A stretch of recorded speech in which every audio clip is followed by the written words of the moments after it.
artificial intelligence ethics, digital transformation, information systems integration. She previously served as head of ICT department at Turkey University, has conducted extensive international research to frameworks, including associate professor.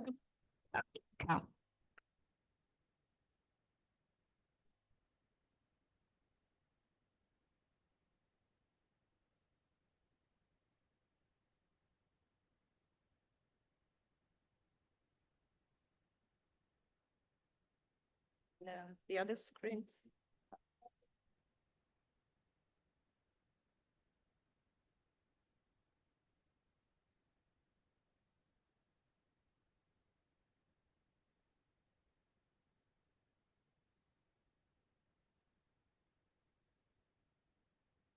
Good morning, and thank you very much for attending this session.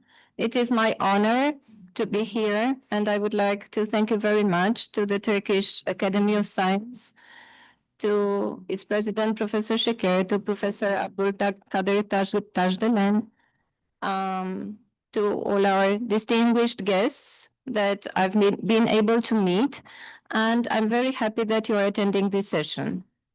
I come from Babeș University in Cluj, Romania, which is the biggest university in Romania. We have 50,000 students, and it is also the best ranked among Romanian universities, of course. I would like to focus today on the topic that you see here about AI regulations. And I would start with this question. Is this topic relevant? Is it a topic that we should deal with in professional computer science? Is it or is it not? Well, since we see that AI has applications in all fields, and as we could see these days, it is applied in medicine, it is applied in communication, it's applied in education, in business, and so on. I think it is very important that the usage of AI tools are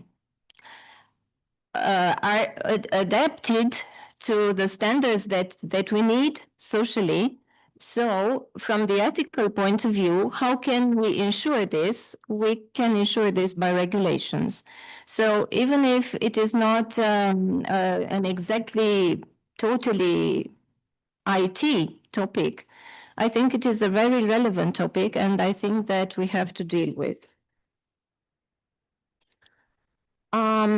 As we have been able to see, AI and digital technologies in general have applications in various fields, and they have a global impact in different areas. So that's why I propose this interdisciplinary view on AI applications, and in this case, on AI regulations. I would like to focus on I think, the most well-known AI Act, which is the AI Act of the European Union, which has been adopted in August 24, and it has been developed in recent years, since 2019. And I would like to focus as well on regulations in other parts of the world, like the US, Southeastern Asian countries, and Turkey, of course, because we are in Turkey. Because I think it is important as well, I would like to show you some of the digital indicators that I think they are also relevant from a global point of view. And I'll focus a bit on the DESI indicator, which is an EU indicator, which is the Digital Economy and Society Index, and on the UN Digital Compass, which is a global indicator. And I would like to focus as well a bit on the way in which we could apply AI in education. I know it's a topic that we have addressed all these days, but it is very important for us as academics to be able to help our students to gain skills that prepare them for the the world in which they will have to live and work. So critical thinking, as it has been said here, it is very important. So how can we deal with this? And how is this related to regulations? Because our university, for example, my faculty as well, already have regulations regarding the usage of AI tools. So in the academic field, I think regulations are also important. So since there is quite a lot of content, I'll focus a bit first on this section related to the digital agenda and to the digital indicators, and then I'll focus on the regulations, starting with the EU AI Act, some regulations in the US and in Asia, Southeast Asia as well. The European Union, as you know, has as one of its important priorities the digital field, and in this respect, it has developed many policies and as well the digital agenda, the EU digital agenda. And in this respect, digital skills and AI literacy is an important focus. And I like to speak about it because I think it's really important. Since how can we deal with the biggest problems in any field? I think with this literacy and training, because for example, in the field of cybersecurity, if you don't have skills and knowledge, you cannot act properly. Similarly, in the field of AI, if people have the necessary digital skills and AI skills and knowledge, then they will be able to use these tools in the best way and avoid possible traps. As it was said yesterday, because some of the data it is very important for us to keep private. From professors yesterday presentation, we have seen that. So I've listed here the most important pillars of the EU digital agenda, and you can notice that they are all interdisciplinary. They are not just related to one field. And the main pillars are these four directions, like access, environment, economy, and society.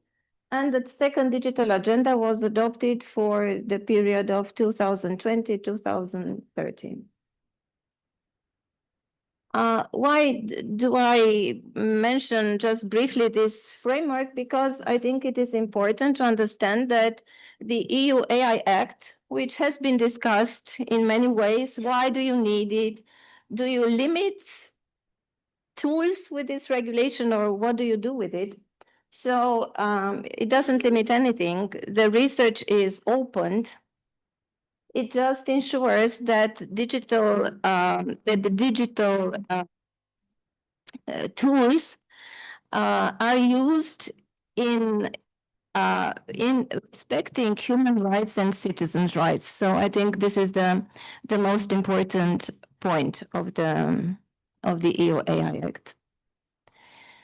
So there are these four pillars as well related to skills, infrastructure, business, and government. And skills are very important because they enable us to use the technology in a good way.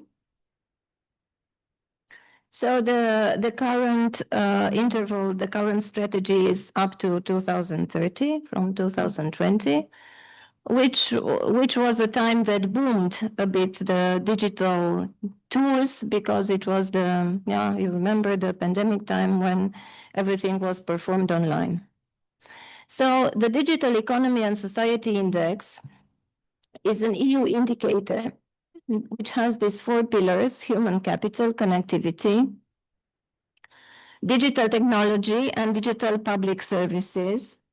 And just to have an idea of the way in which it is applied, I've selected here some of the most important digital indicators for the EU countries, and as well there is the EU mean here. I think it's okay. So there are some indicators related to the infrastructure in the beginning, like internet access, internet use for individuals. I'll try to speak in the microphone although I'm moving. Then digital skills, which are also very important, as I've said, because without proper digital skills, we cannot use the services accordingly and appropriately.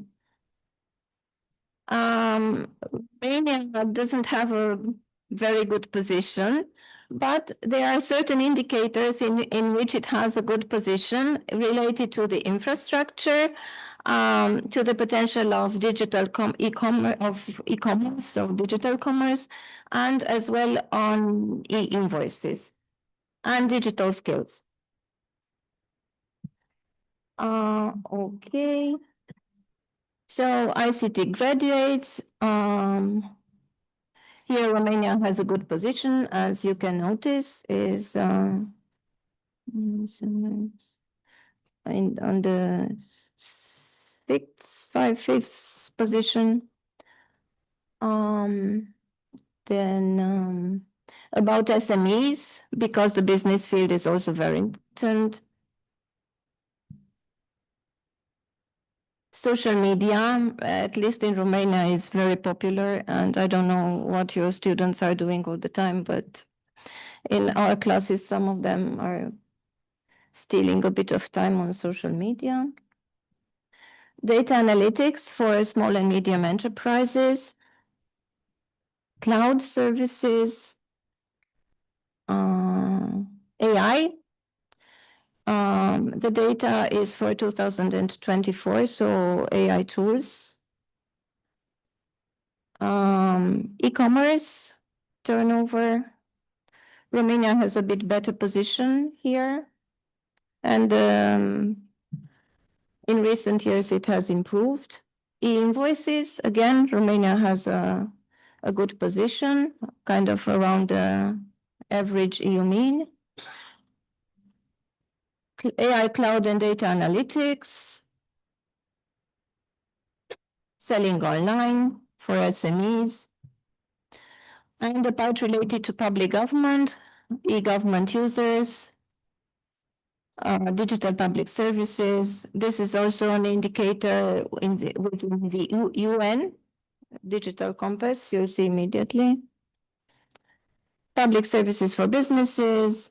Okay, and we've arrived to the UN. So the DESI indicator is used inside the EU in order to be able to compare countries from everywhere in the world.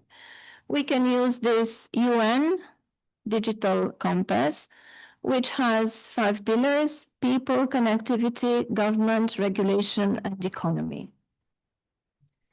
And on the site of the UN, they describe the way in which they compute this indicator. And there is a huge table with values computed for all the countries. And I've selected here. So there are some specific sub-indicators. You'll see them immediately. So I've selected, of course, Turkey and Romania. They are kind of close in certain indicators. So in the first 2 lines, there are all the subsection indicators, and then there are the same values. So you can maybe better view them here. Okay, so again, so on the first 2 lines, there are all the indicators, and in the next slide, I've divided them into sections so that they could be better visible. And I've marked the highest indicators above 4, so they are marked in red.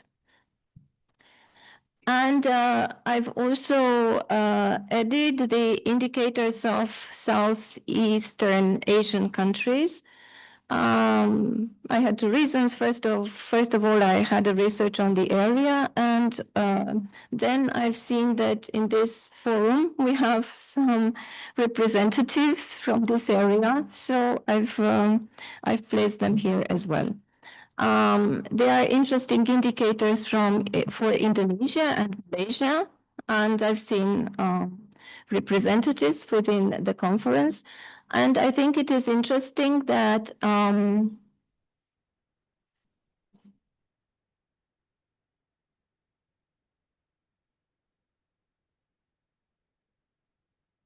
so even if they are quoted as middle-income countries, the indicators for people, government, and digital public infrastructure are very good, which means that the policies in the field and the strategies in the field are good in those countries.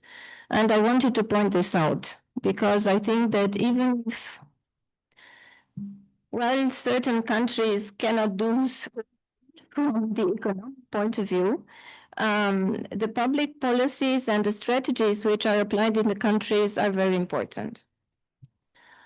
So related to Turkey and Romania, you can notice there that so the pointer seems it doesn't work exactly on the screen, but you can look on the first two lines. So for the people indicator, Turkey is around 4.408. Government as well, about 4, a good indicator. The right to privacy, this is also related to the regulations, as you'll be able to see a bit forward. And the digital public infrastructure in Turkey as well has a very, very, very good value, 4.8, with a maximum of 5. So I think this way of comparing different countries are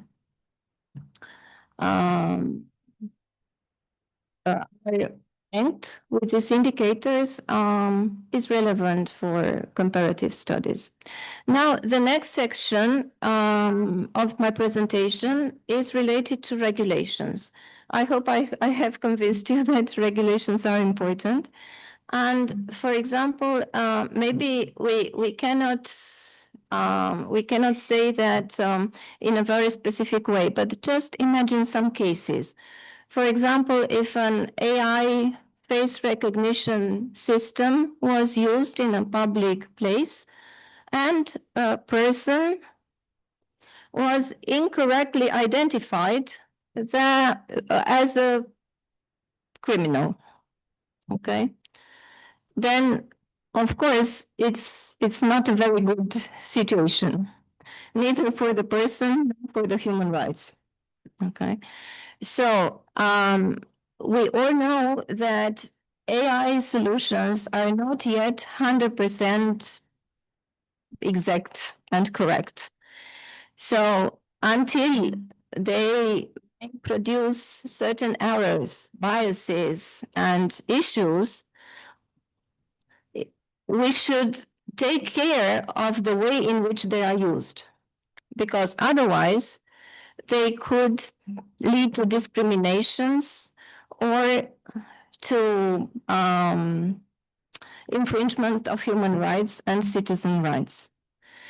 So even if, well, maybe some of us as computer scientists could say that, well, for the development of technology, yes, we are for the development of technology, but we cannot approve discrimination, biases, or problems related to human and citizen rights.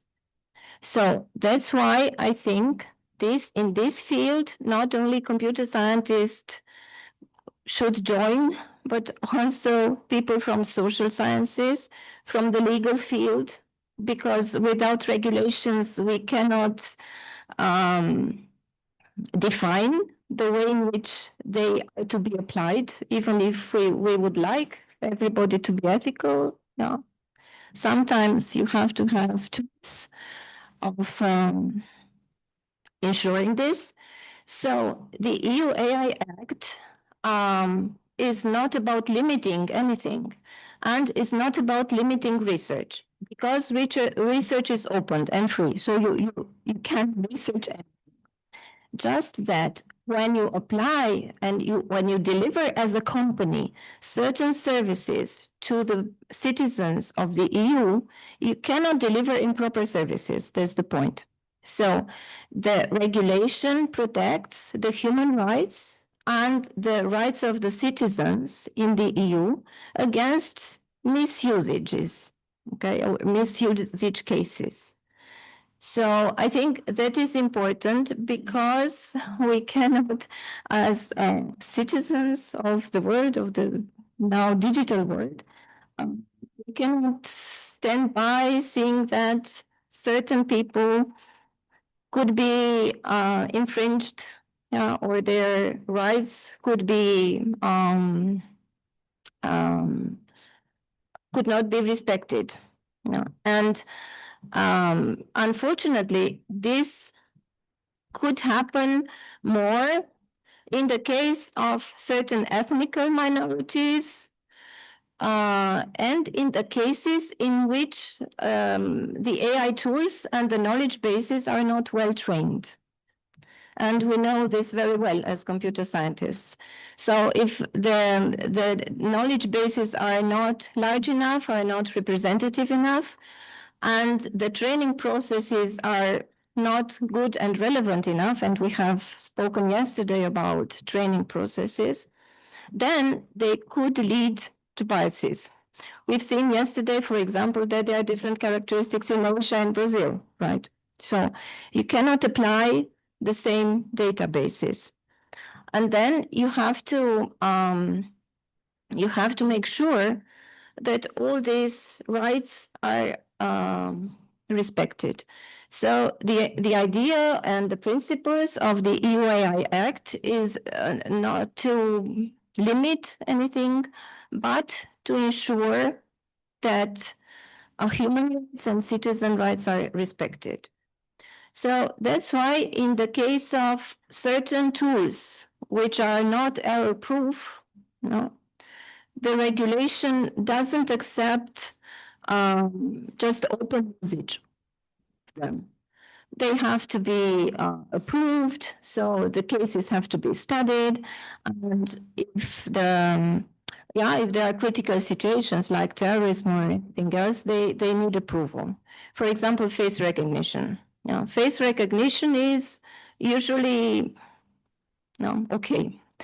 Just that for certain ethnic groups or for certain communities, it could happen that it doesn't work exactly right. Why? Because the database and the training is not complete enough.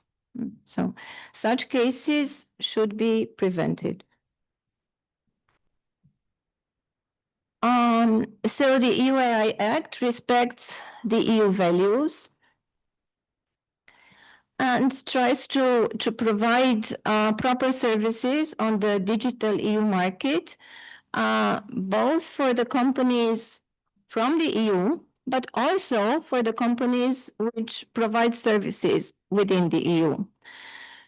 And actually, this was an important economic and political issue as well when the GDPR appeared. And here the EU as well was the first who tried to regulate respecting the rights to privacy. And you know that there were certain service issues with global companies which provided services into the EU. Okay, so high risk systems mean systems related to life.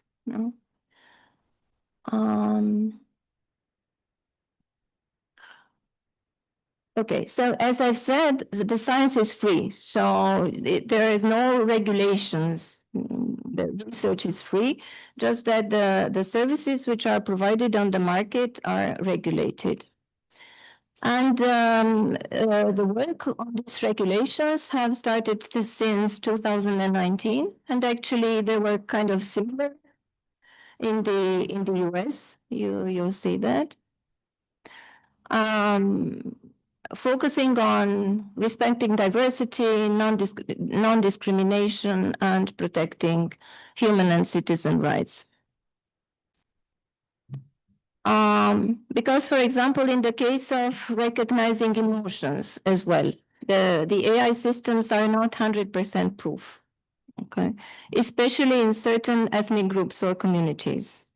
So that's why, as well, together with face recognition in public places, they have to be face recognition in public places has to be approved. You know, it cannot be freely applied. And there were cases in the US, for example, when somebody got into prison because it was incorrectly recognized. And it was a misrecognition, actually. So biometric categorization systems are not 100% proof. And as well, human and personal rights and the right to privacy have to be respected. As well, for example, in the case of certain algorithms which could lead to biases.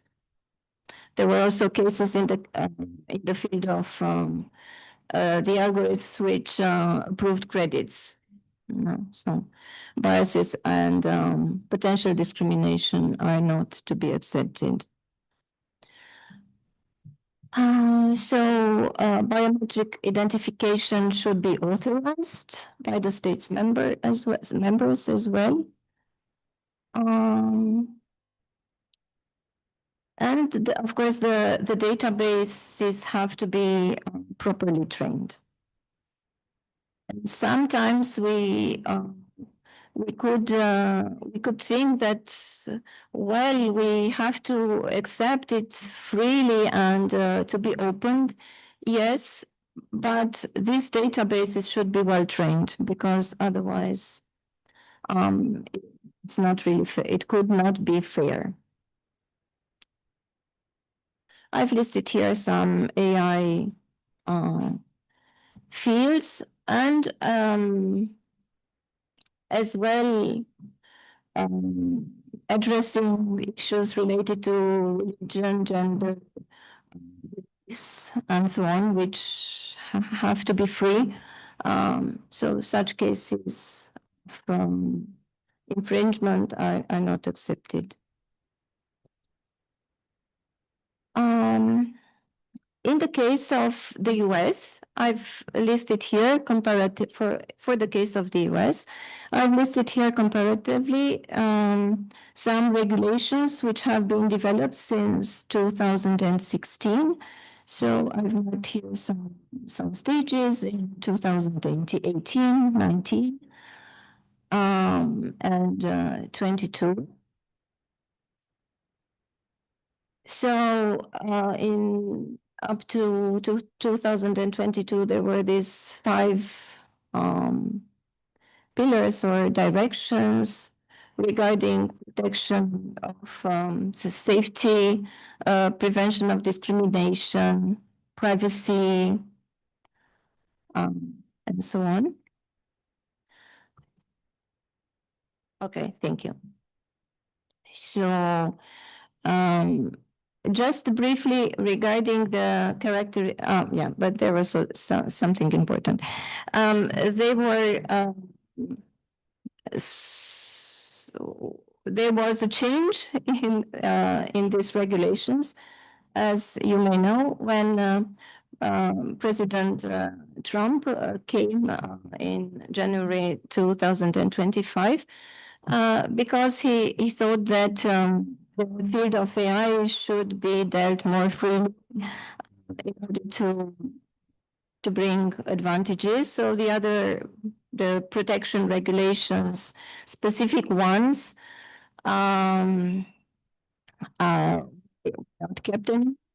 The main amendments, like the First Amendment, the Constitution, the acts of the Federal Trade Commission, and child protection are of course in place. There are some regulations here regarding China. There is not a global one, but there are specific regulations for different services. I've listed as well some countries from Southeast Asia. The most common approach is a voluntary approach, and I've listed here the cases of Singapore, Japan, Australia, and South Korea. We have our professor here. Australia as well, Japan. It's as well a voluntary approach which is applied.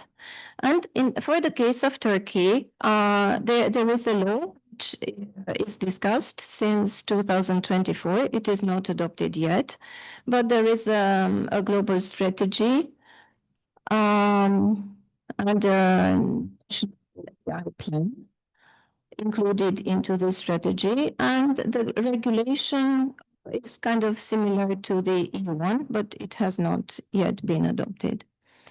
I've also have a section here related to AI tools in education. And I'll just give two ideas. I think it is useful when we apply it in teams, because then students can discuss with each other better and apply their critical thinking directly. And I would also recommend that in the first stage, students would try to handle the problem from their own perspective, and then try to see how the AI tools may help them in this analysis. And then in the end, put it all together and see how the AI tools have helped them. Of course, with teacher guidance.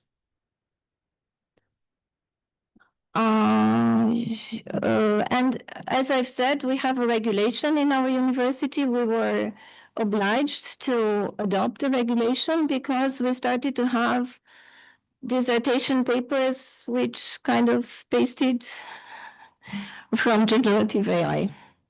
So in our case, we accept AI tools for processing, for language processing, for analysis, as a tool for comparisons and so on, but not for copy pasting. So it's not accepted as for that. So just briefly overviewing, I've spoken about the EU digital agenda and the indicators in the EU and the UN, the importance of AI literacy, and the importance of ethical usage of AI and the way in which it can be applied by means of regulations, because that's it. And in this respect, I think it's very important to have an interdisciplinary approach. AI is not AI for AI, but it's AI for people and for different fields, and it has impact in all fields. So it has to be dealt with as well, interdisciplinary.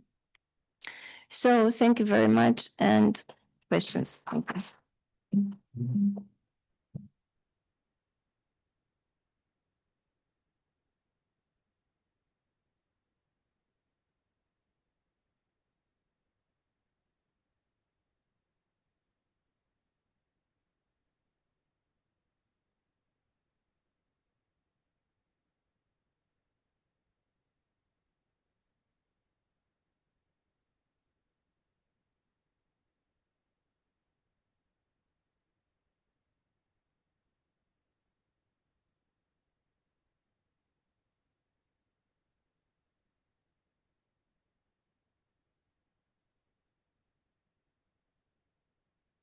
Thank you very much, Professor Andrika, for the presentation. We now continue with our second keynote lecture. It's our pleasure to welcome Professor Alvin Kulaba from the Philippines. Professor Alvin Kulaba is the Vice President of the National Academy of Science and Technology of the Republic of the Philippines and Commissioner on Science and Technology of the Commission of Philippines. He is internationally recognized for his work in systems, renewable energy policy, climate resilience, and support to smart energy infrastructures. Professor Kulaba has played an active role in shaping national transformation policies in the Philippines and investing with influential scientists, according to Stanford also rankings. Please welcome Professor Kulaba.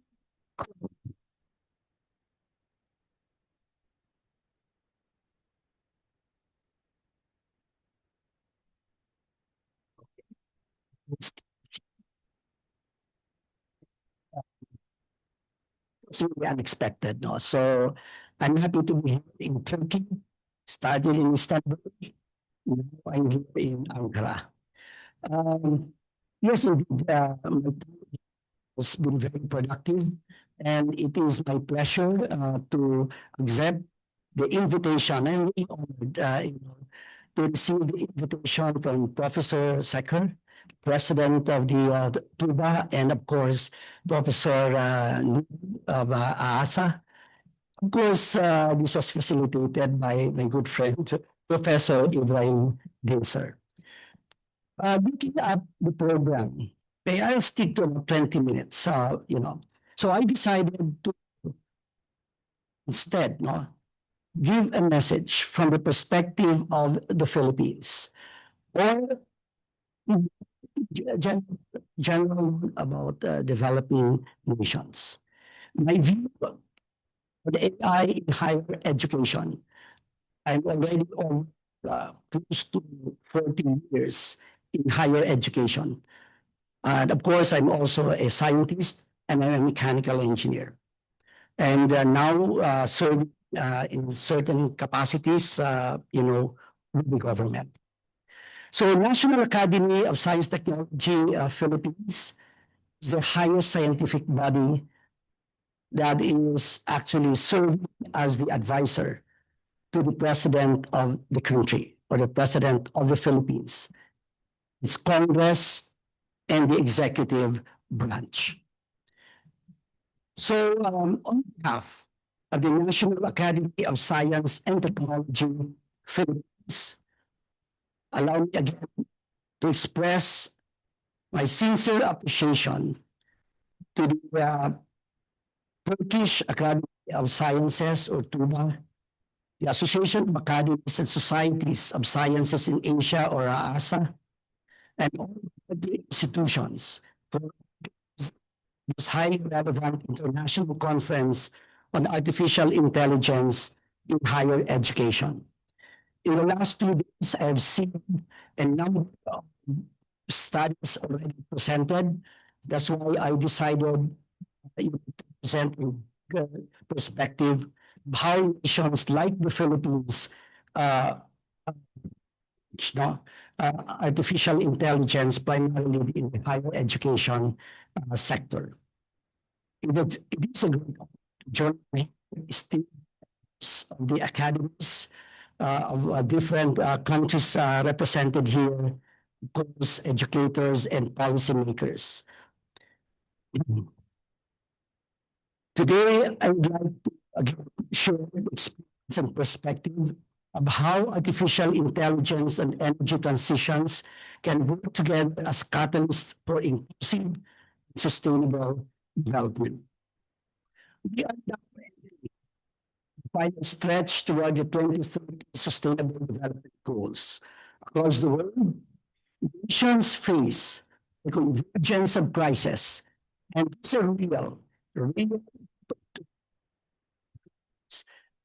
change. Philippines is one of the most countries to the impacts of climate change.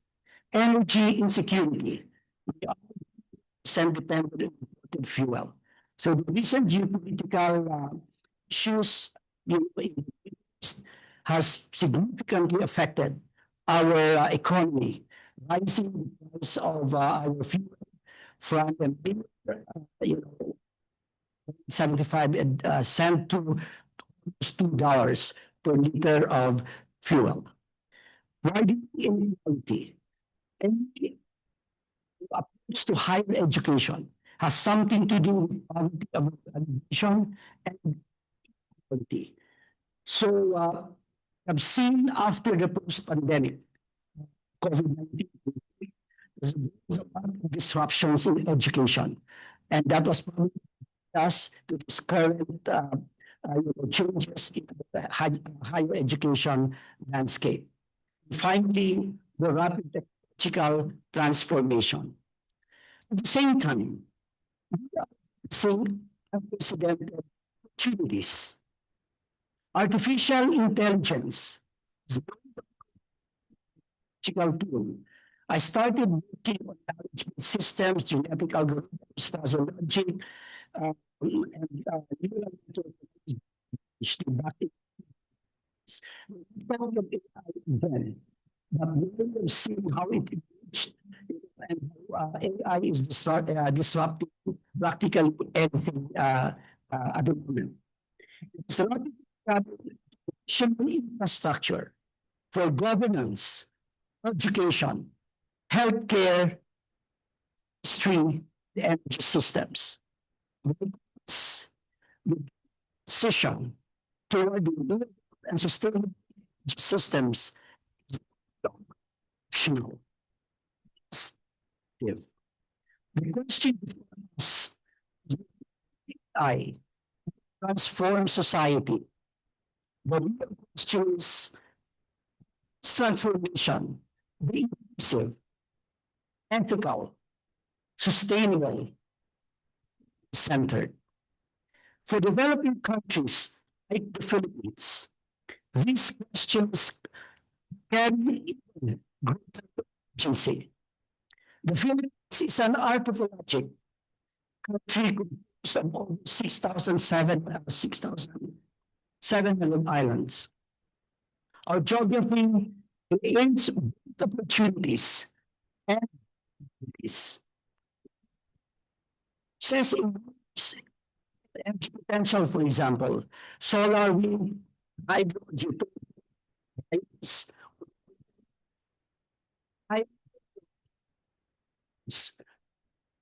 2013, November, the strongest typhoon ever recorded in history, and it devastated the central part of the Philippines. In fact, I lived in ground zero. I was born there, Tacloban City, and this opportunity to thank everyone who has extended help during that time. So our climate change has reached sea level rise, flooding is not only in my country, elsewhere in the world, and of course, other climate-induced disasters. Energy demand in the country is projected to increase significantly in the coming decades, while many still experience unreliable electricity access. Historically, the energy system has relied heavily on fossil fuels, making energy prices like the recent one geopolitical and economic disruptions. Thus, the challenge for the Philippines is twofold. Achieve energy security and economic growth. Second, ensure environmental sustainability, climate resilience. This is where artificial intelligence can become transformative. Artificial intelligence offers unprecedented ways for optimizing energy systems. I've been using AI sent works, optimization of systems and other renewable energy systems. In my country, AI applications are increasingly explored in the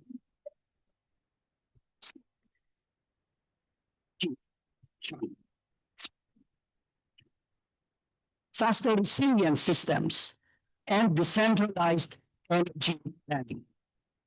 For example, AI-driven can significantly solar plus storage systems by forecasting weather patterns, electricity, and storage requirements in real time. Smart grids, I can help supply and dynamically the transmission process and improve resilience during extreme events. In I enables centralized and energy systems that are adapted, resilient, centered. This transformation is especially important for countries like the Philippines, where energy infrastructure must operate across dispersed and climate regions. Traditionally, energy systems centralized and interlinked. The future of energy could be centralized, digitized, democratized, and decarbonized. AI enables this transformation.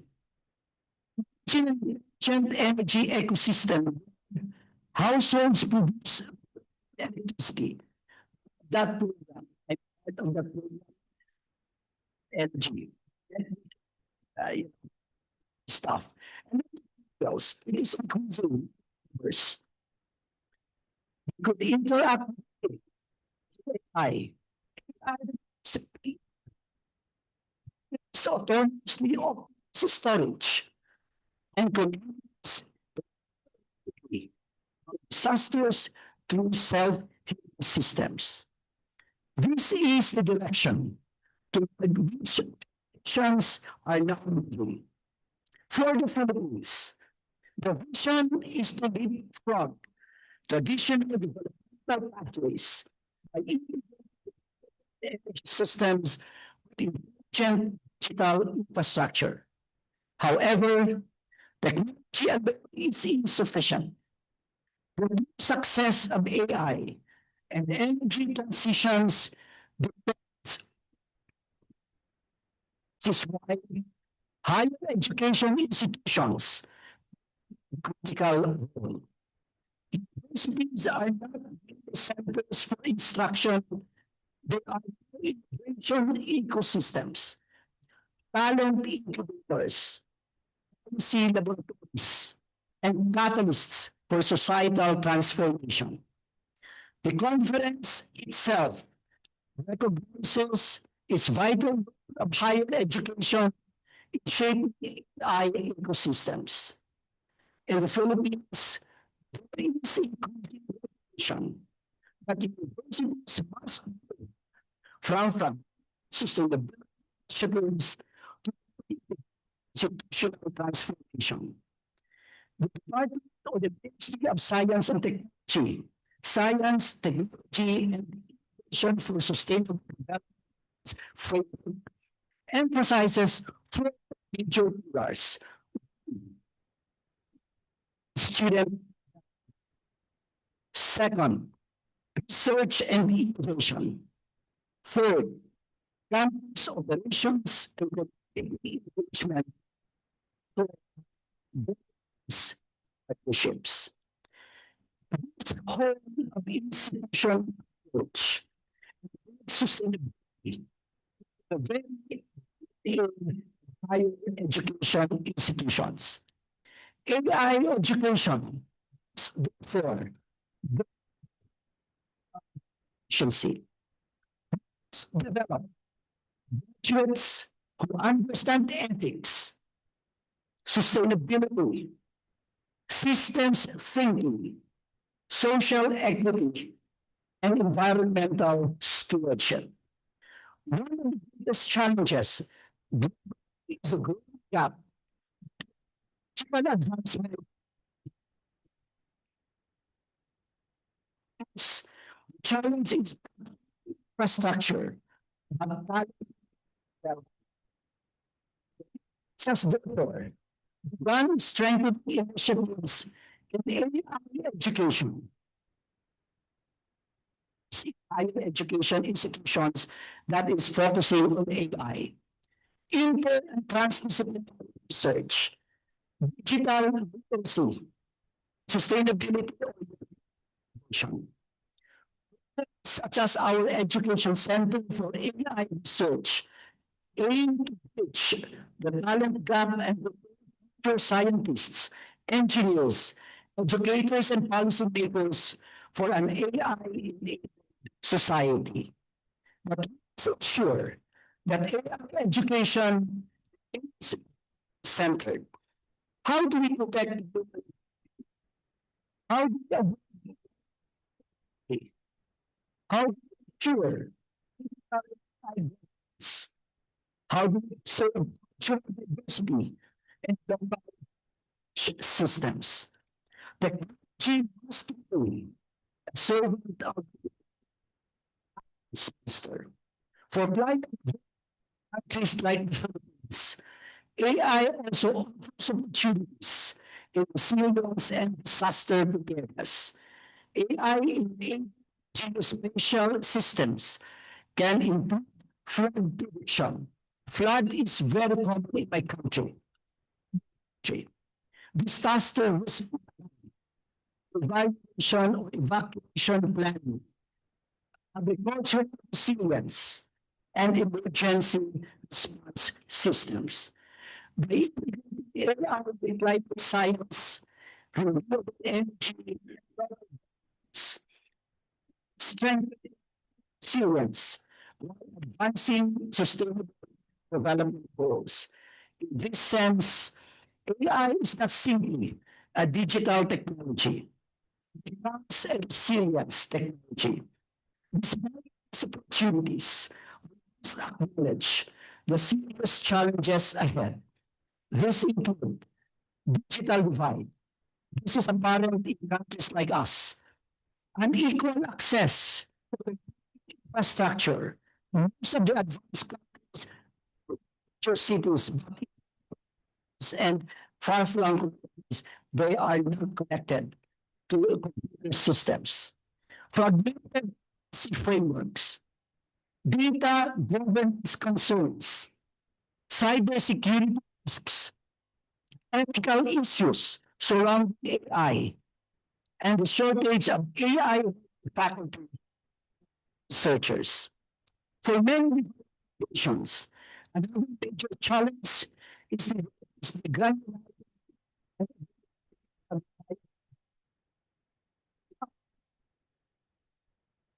systems inequality rather than leadership. Thus, governance frameworks are essential. It must be guided by one, transparency. Second, accountability. Third, inclusivity. Fourth, national cooperation. No country can address these challenges alone. This is why gatherings such as this, Conference of Simulation, are extremely science diplomacy, academic collaboration, and shared innovation ecosystems I becomes a force for fragmented inequality. Asia has enormous potential to lead its transformation. Our region possesses a young population, rapidly expanding digital ecosystems, strong scientific base, and increasing investments in various infrastructure, digital technology. Through collaboration, academies of sciences, universities, governments, and industries, we can build a sustainable and inclusive future. The vision is clear. Bring the economy, and energy systems, sustainable cities, empowered communities, and inclusive innovation ecosystems. But some development Sa challenges accelerate economic activities. Transitions, for example, is not only carbonize economies, but must appear and sustainability. Science, technology, and innovation. This is so magical. Revolution history has reshaped civilization. But civilizations is not just the economy, it's the values with which they use them. Today, we stand at the intersection of artificial intelligence, sustainability, and destiny. The decisions we take this decade will shape not only our economies and institutions, but the future of the itself. Sure that our pursuit of AI and energy transitions for that matter is guided by wisdom, ethics, sustainability, and passion. Let us work together as a separate nations, but one of scientists committed to shaping a better future for all. Once again, thank you for this opportunity.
Thank you, Professor contribution.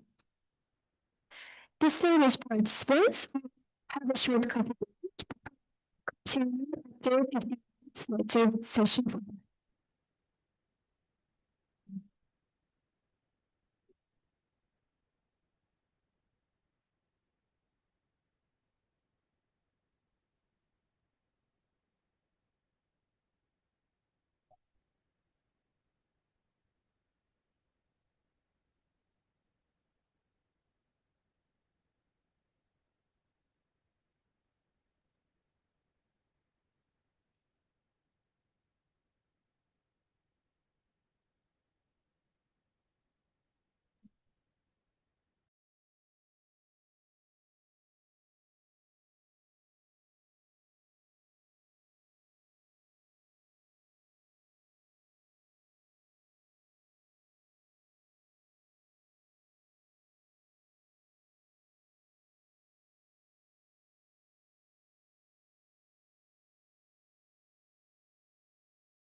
AI governance, educational policy, AI-supported assessment, energy and sustainability, workforce transformation.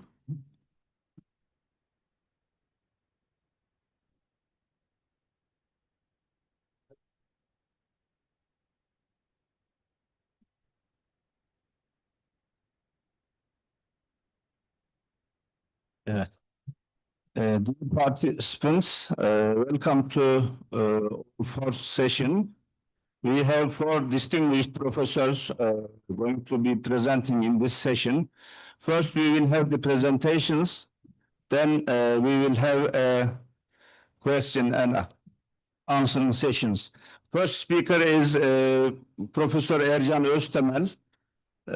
He is working in Marmara University Industrial Engineering Department. He had his PhD in the University of Wales in United Kingdom on neural networks. He is the author of the textbook Artificial Neural Networks. He served as Vice President of National Higher Educational Exam Body, as a Chief Researcher at TÜBİTAK, Turkish Scientific and Technical Research Council. Between 1993 and 2011, he led pioneering projects like Intelligent F-16 Pilot Simulator and Healthcare Nurse Robot. Professor Öztemel is a key figure in integrating AI to industrial and defense systems in Turkey. Professor Öztemel is member of TÜBA AI Working Group. The floor is yours, Professor Öztemel.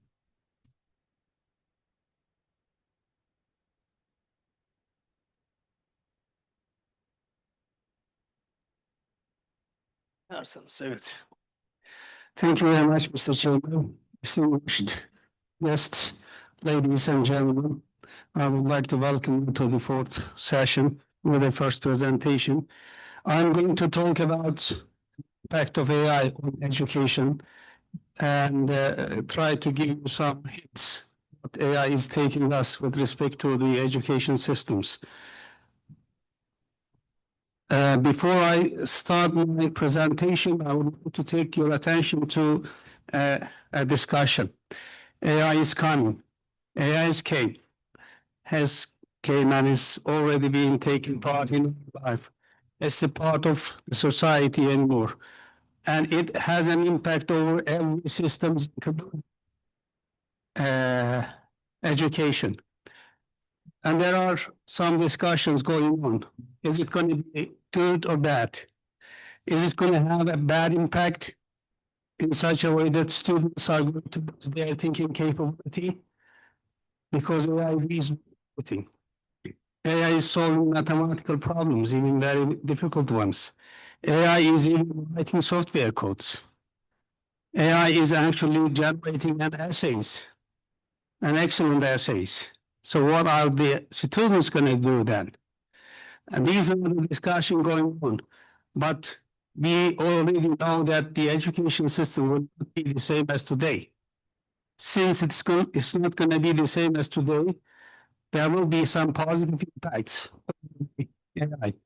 Rather than concentrate on negative impacts, I would prefer to concentrate on positive impacts and try to understand that throughout this 15 minutes talk.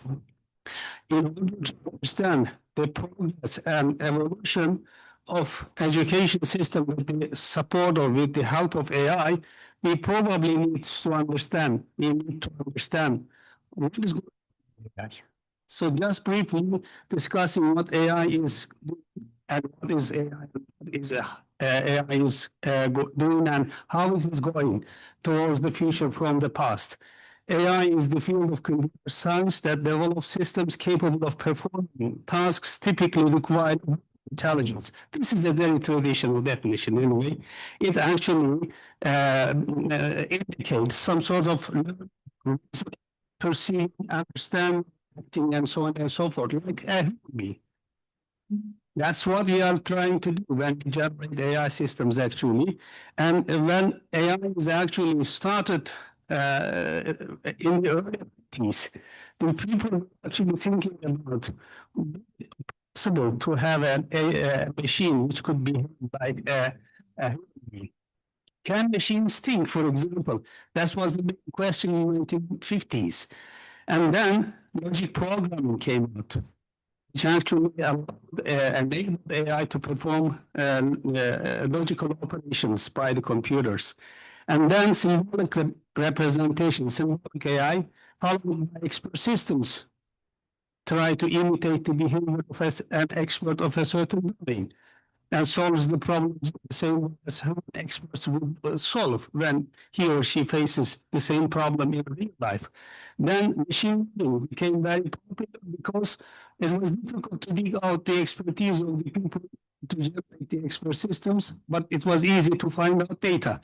When data is found out, and it was possible to get it by the computer and generate the results out of the existing data. In fact, it was a kind of some sort of, trying to make it clear the knowledge available to the people to make decisions.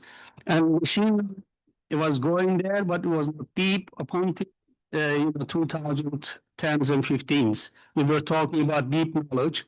Once we were able to look at the data deeper and deeper, it was possible to generate out of the existing data, out of the existing data, then it is actually possible to get it integrated with natural language processing systems, and it was possible to get the generative AI. Now, generative AI is generating knowledge.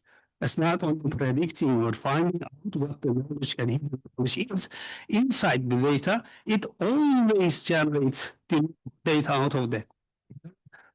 There is a problem.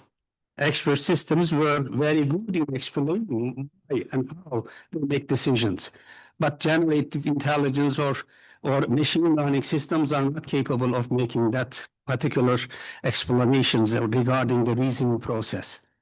So explainable AI, and then that artificial general intelligence, and going towards the artificial responsible intelligence, so on and so forth.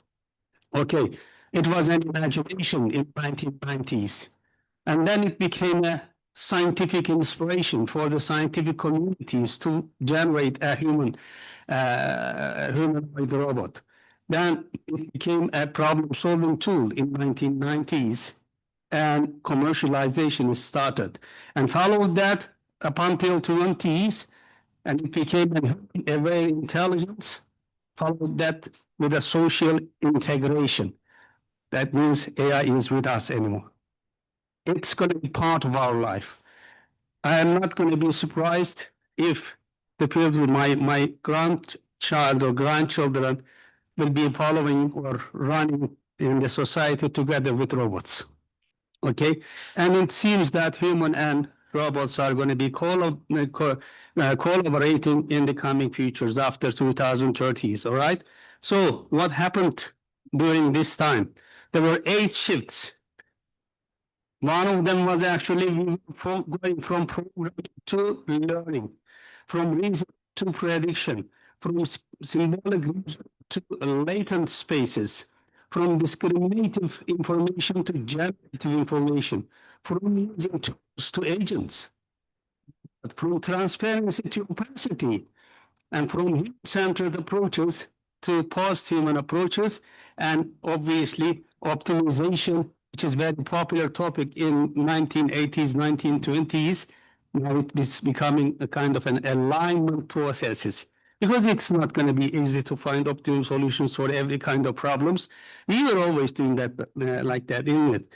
This is the capacity expansion. I'm not going to spend time on this, but I put it into the slides for your own information, how it is actually expanded the AI programs. Okay, let's look at the AI impact over the education then.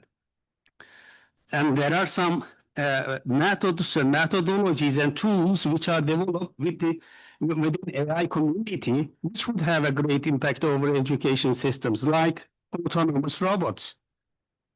like, you know, intelligent networks, smart data analysis, cloud computing, cyber physical systems, additive manufacturing, simulation. We're talking about virtual labs instead of physical devices, spending too much money. You see, just we actually generate the virtual labs and get the same feelings to the students, and so on and so forth. And educational transformation is also followed with the evolution of AI. Let's look at the educational transformation. Pre-industrial study, there was an apprenticeship. Actually trying to learn through observation or demonstration. When the industrial society became a reality, the education systems to actually generate mass transferring systems, to actually transfer the knowledge to the students, and students were passive receivers, and the teachers or instructors central source of knowledge.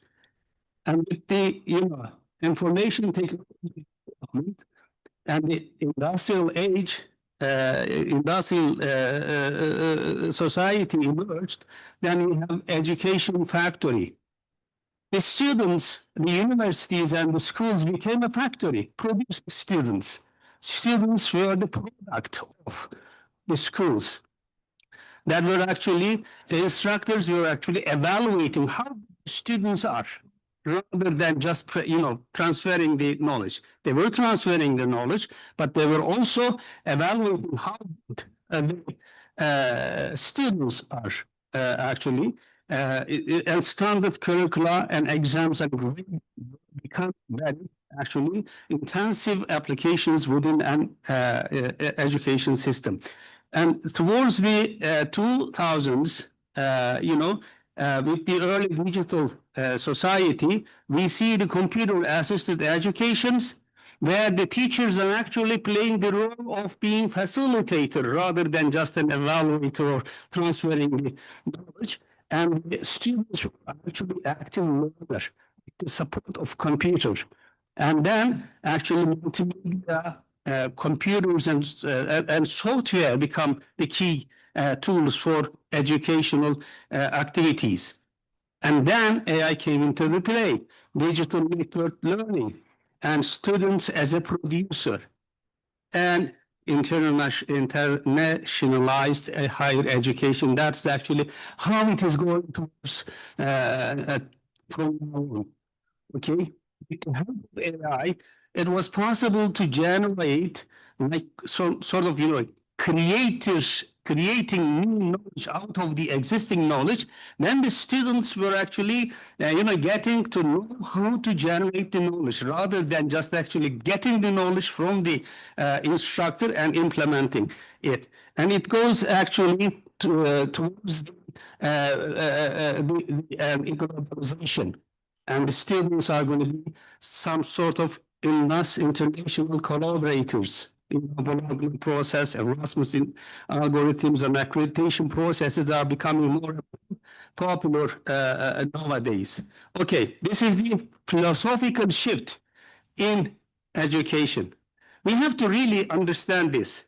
This is important because classroom learning is explains to ubiquitous learning. That means you can learn everywhere.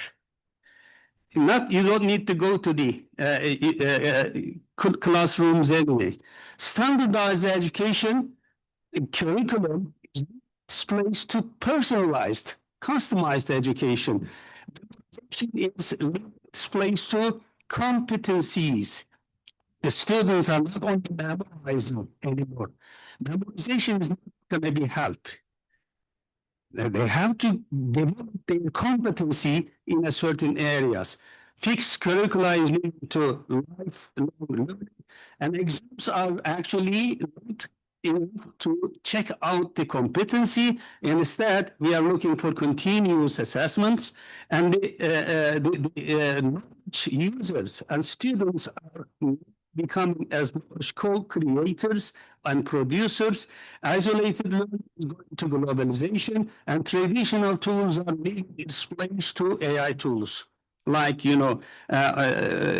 augmented reality, virtual reality, and smart analytics. When you actually combine these AI methods and methodologies, you are having excellent learning environments and so on and so forth. Eventually, as I said a while ago, we are trying to go to human and AI synergy in education.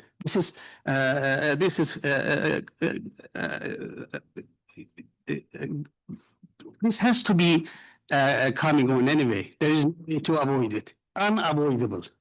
Okay? New educational approaches, experiment-based learning. You are teaching the students how things are going to be anymore.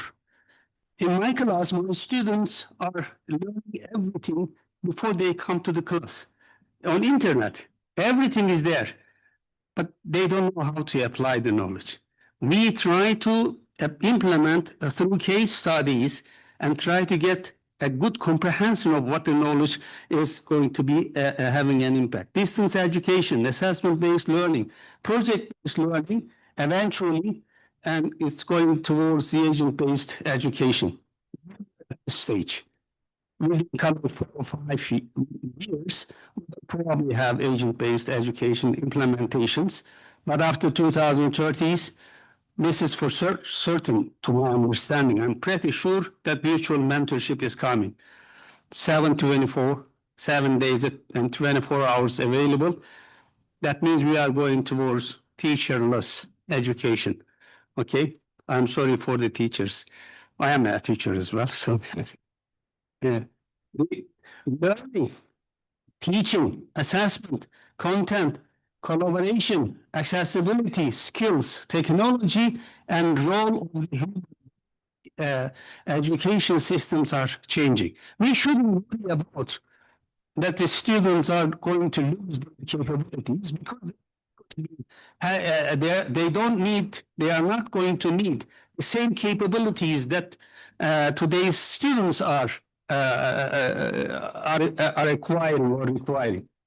They will have some sort of other capabilities which would be based on the things that are being generated by AI systems. So the thinking capability will actually change its pace, to my understanding. Okay, this is a brief comparison between traditional education and AI-supported education. Teaching model is going from one size fits all to an instructor-led situation to adaptive pathways and customized learning. Role of instructor is actually turning from being the center or primary source of knowledge to the designer. Students are changing from passive recipients to active and self-directed learners, and content delivery is also changing because of the customization. Okay, fixed lectures and static materials are their places to dynamic AI-generated and continuously updated materials in accordance with the technological progress. Anyway, okay, assessments. Instead of exams, we are having AI-assisted evaluations, which will be based on checking out the skills and capabilities. And you see feedbacks, scalability, content creation. Human developed materials are their places to AI co-created with instructors and so on and so forth. Support is given 7 days, 24 hours without any interruption. Today, I have in my door a schedule.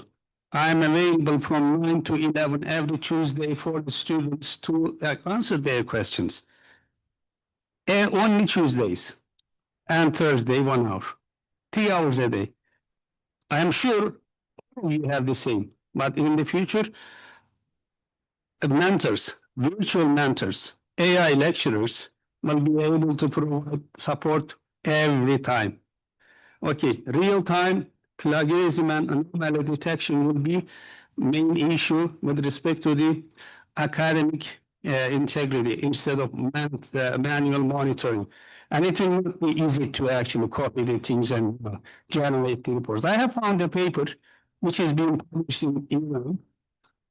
Exactly what the title, everything is exactly the same with one of my previous papers. Exactly the same. I made a mistake. One page of mistake is still there. To correct it, right? That's actually, I don't know what happens, you know, I have no control over it, but as a man, I just came across by chance. But it is, AI is not gonna actually let these things to happen anyway. Okay, as a conclusion, we are easily saying that AI is having a great impact and turning the education system is from classroom to ecosystems, and is transforming into flexible, personalized, and lifelong digital ecosystems. And the students are becoming producers rather than consumers, and they evolve from knowledge consumers into producers and problem solvers and innovators. And teachers are actually shift from the knowledge transmission towards mentoring and designer. Lecturers are not going to be lecturing, but designing the system is going to be supporting the students' learning capability. How can we have a customized learning which would be very beneficial to the students and so on and so forth? We will spend times more on those, though, because I'm getting retired soon. Human AI coexistence is inevitable. The future is a continuously evolving data-driven ecosystem of human and AI collaboration. Universities become interdisciplinary, innovative institutions supported and supporting lifelong learning activities and so on and so forth. Thank you very much.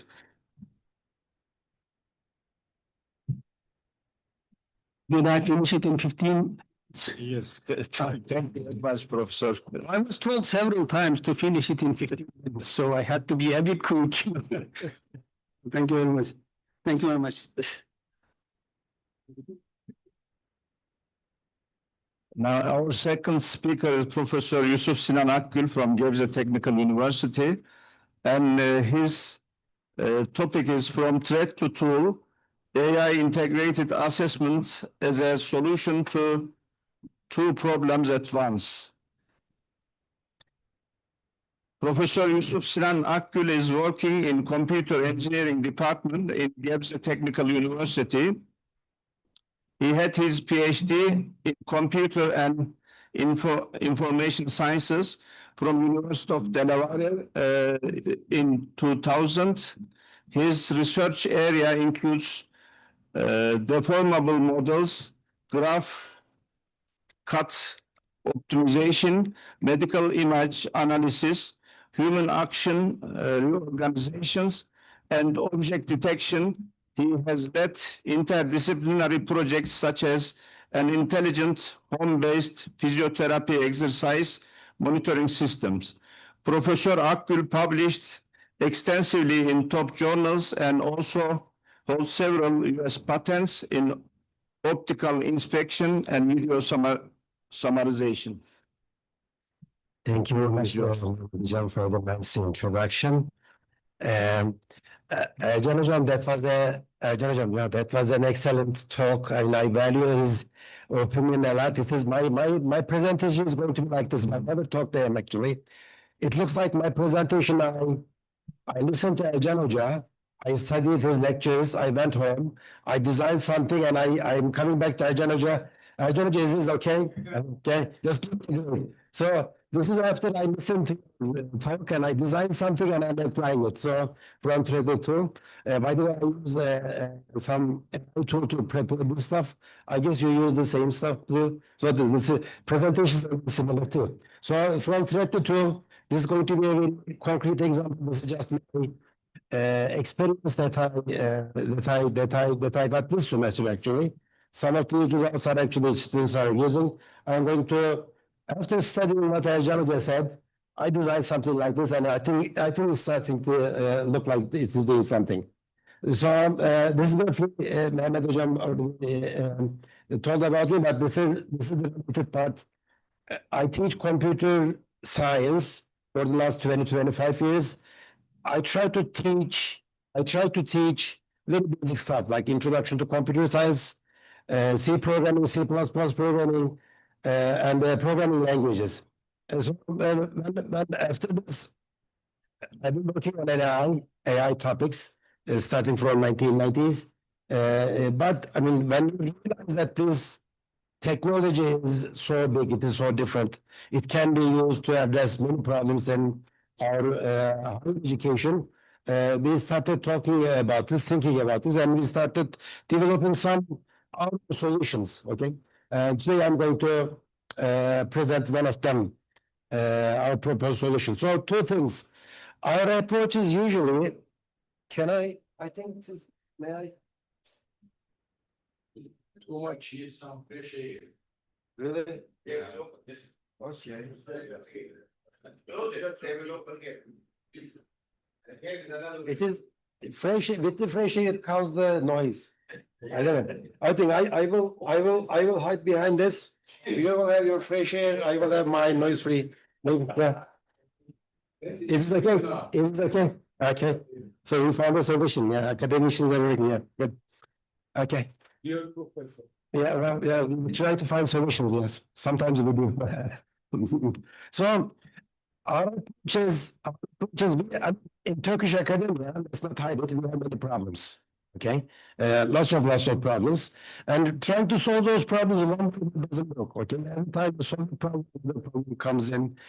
I mean, we had this problem of people are not publishing enough. So we said that we are going to give if you publish enough, and people started doing some fake publications and that kind of stuff. So, I mean, handling the problems one by one doesn't work. So we need to do this exploration solutions. Come up with a solution that will address more than one problem. That's what we are trying to do. One of the problems that Ercan kind of talked about, we don't trust AI because when assign a project to students, what does the student do? They go to AI tool, ChatGPT, they type my and ChatGPT proves an exactly perfect 100 score back to me. And it's original. And all we do is give 100 to students don't understand anything. So the first problem is this: AI threatens the assessment integrity. Student superficially use AI. So the focus is not to themselves. If the student is honest, he feels that he or she feels that they are getting behind. So much, and they are presenting that they are not presenting. So that's a very big problem for us. That's one problem. The second problem is that this is the one that we have all the time. Actually, everybody's having this. I know people to start something, but when they do something, big trucks, they kill lots of work. They stay nurture. I'm a fast learner, but I give up so soon. Okay, that's my nature. I can't do anything about it. I am more than 50, I'm 55 years old. It has been that way for the last 50 years. I can't change it. I that way. You can't force people to listen to the same professor to get the same knowledge out of it in the same way. It doesn't work. So people have arguing that this education must be customized to each student. It should be personalized and etc. etc.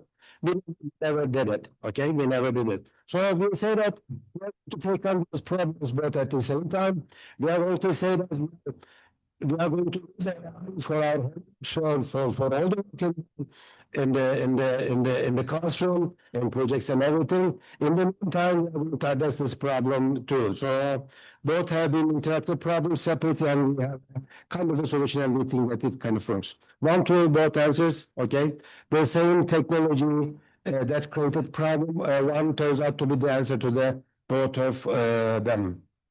Okay, some people. I don't know about that. I never agreed with them. They say that let's ban AI. Okay, that will never work. I mean, calculators, internet, the burden doesn't work. I mean, it's useful, they have to use it. We should find a way to prevent using it in an unethical way, in a superficial way. So banning it together doesn't work, okay? And even if you ban it, if it works, the student has to use AI tools after they graduate, right? I teach computer science, computer engineering. I can't imagine any student getting a graduation degree from me and not using it. So I have to teach them that way. You are going to use AI to write code. You are going to use AI to do projects and etc. So it is unenforceable. It is not realistic. So you are not going to ban anything. Okay. Let's us to use AI certain the ways. If they some certain ways bad ways is detected, it doesn't work. Detection doesn't work with the AI because it's an arms race.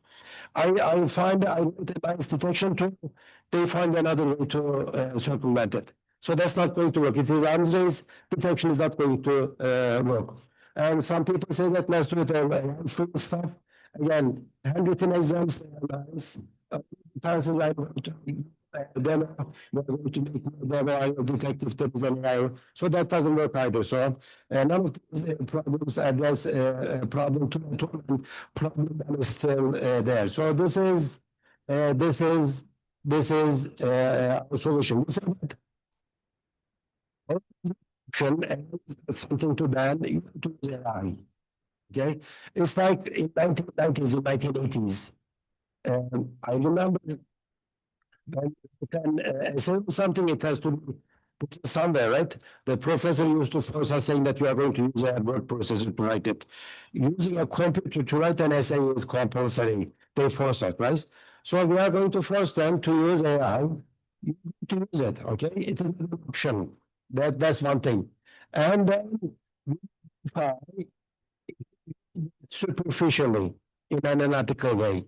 That will be the second phase. And so this is how we are doing it. Okay. First, require AI use, and we are saying that use AI and not use AI. Second, you need to document it. So how interactive through ChatGPT or Cloud or Gemini, you submit your project, your chat documents, your chat transactions as part of your homework. So I want to see how you could fit it to your AI tool. Nowadays, of course, using ChatGPT or Cloud as the AI tool, it's either the Minister of Education or Higher Education Council or my university would come up with our AI tools, and we are going to use this AI tool. I am going to document everything with your interaction. That's part of your work, and I am going to see how AI tool. Students are saying that, okay, how am I going to do that? I mean, when you interact with ChatGPT, it can be documented, right? It has timestamps on it, and it is like hundreds of pages sometimes the documentation. That's okay, because when I grade it, I will use AI tools too. And after that, after they run the project for 2 weeks, they come back and they submit their projects. As expected, it is perfect, right? Everything works because they use AI tools. But I give them a personalized exam, handwritten exam in the classroom, maybe for 1 hour, 2 hours. I think I'm going to do it for this Thursday. I'm going to do it for more than 140 students. Each one has custom-made exam.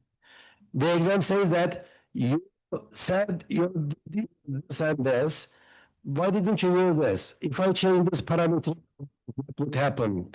Okay. Now, to give an example, this example in your project.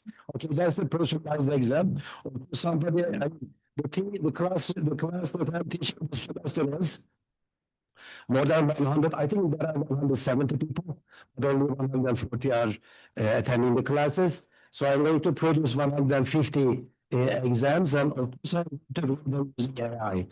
I'm going to prepare them using AI under my verification.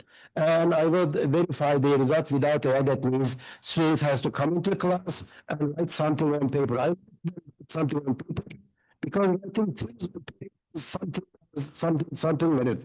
I don't know interpreting, and it's a good invention, a perfect invention. It just touches some writing and reading is something different. So even this program language course, like students write things on the paper and read them from the paper. So this happens what? AI integrity, they can't just submit whatever the AI tools give them because I'm going to verify it. When I verify them, I don't verify them the same way. I verify them according to what they gave me. It's a customized exam. Yet, I like to put in more question like this student seems like he doesn't know this topic yet. I should ask him a few more questions about it. If he doesn't answer it in the exam, ask more questions. If it doesn't happen again, semesters, you shouldn't say you failed. You should say, okay, you go to your next course. In your next course, I'm going to ask that kind of question again. So customization and grading will be something like that, okay? So why this solves those problems at once? Superficial AI use becomes self-defeating. If the student submits something that he didn't understand, he will get a grade. Okay, because that in-class exam is an important thing, and personalized assessment really ask the questions about what is important to the student. Okay, so AI just is not a disease in this case. It solves two problems at the same time, and that's how you should approach new technologies. Are we solving more than one problem that exists? Don't make the new technology a new problem. Okay, nowadays I keep hearing it. AI is the new problem. However, we cannot solve this problem, so AI is the problem. AI is a problem. So use the AI to address that problem. So some other problems that kind of became our DNA stuff.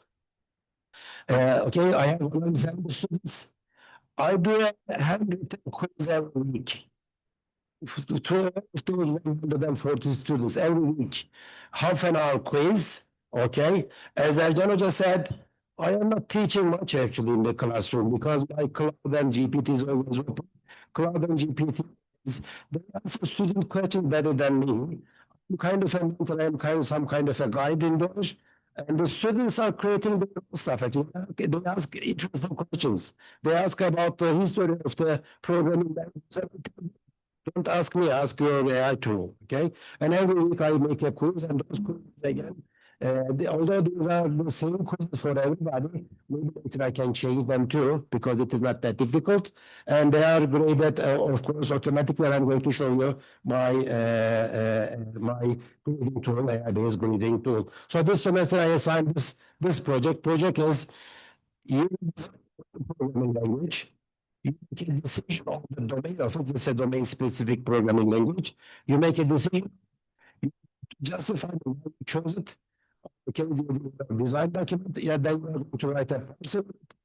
You should have a different project, right? They should be all different. And I will give these two personalized project exams, and that project exam is one of the main components of the grading. Okay, so the critical part is exam references specific design choices, textbook concepts. Okay, student submits and produces a generic exam for each one. We print different for each student, and we hand them out. This is your question, and this is your question, and etc. etc. Student does the handwriting, grader agrees it, and we verify it. And I will show you how we the demo. I would be glad to show you I brought some demo. It is in my laptop. If somebody would like to say it, I can show it them to you. Personalized exam. I would like that the student you can see it from there. Okay, these are some of the questions. Okay, it says that your the part one property grammar uses intent. Okay, that's how the student, the question starts, and it continues. Why did you use it instead of this one? The student has to answer it. Trace your detail accent on the sample. To give an input. Does this work? Yeah. Does this? No, it just. So that part of the thing, yeah, it just swallows everything. So that part of the thing is just, I'm going to give you, which I'm going to give you this input. Just trace that input for me, okay? So nobody in that class, other than that student, can do this question, okay? Nobody can do it, that question, and they are doing this in class. Of course, somebody has to grade all of these. It's a lot of work. This is what we use the reading tool, okay? On the right, we have the students, they write in special boxes, nice and space place, and we do OCR. And after OCR, we say that this is your rubric table, and this is what you get. We say that the student got 10 out of 20 for this question, and those are the reasons. And then as an instructor, to verify it. I think it is visible. I verified a few of them out of this batches of 30.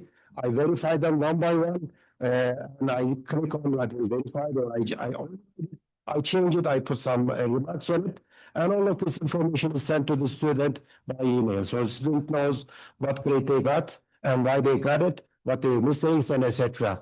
So this kind of stuff. This course is 6 ECTS, lots of work. 6 times 25 is there. So we are expecting 200 hours of work per semester for this course. And students are filling those hours. And I used to tell them that study hard. What should I do? Read the book. That doesn't work. I mean, the people don't read books anymore for the last 10 years. They don't read it. Okay. So they don't do it actually. I mean, how would I spend 200 hours for this course and get a passing grade? No, no. Every week they have a quiz. And by the way, the quiz questions are prepared using the AI tools again, and I send them the prompt that prepares the quiz question. So they prepare their own questions, they answer it, and they do infinitely many number of they can do infinitely many number of test exams for themselves. So they seem like although they are doing lots of work, they seem like happy. And how do I know that? I read a questionnaire. I asked them, what do you think about these explanations clear and satisfactory, and they are fair?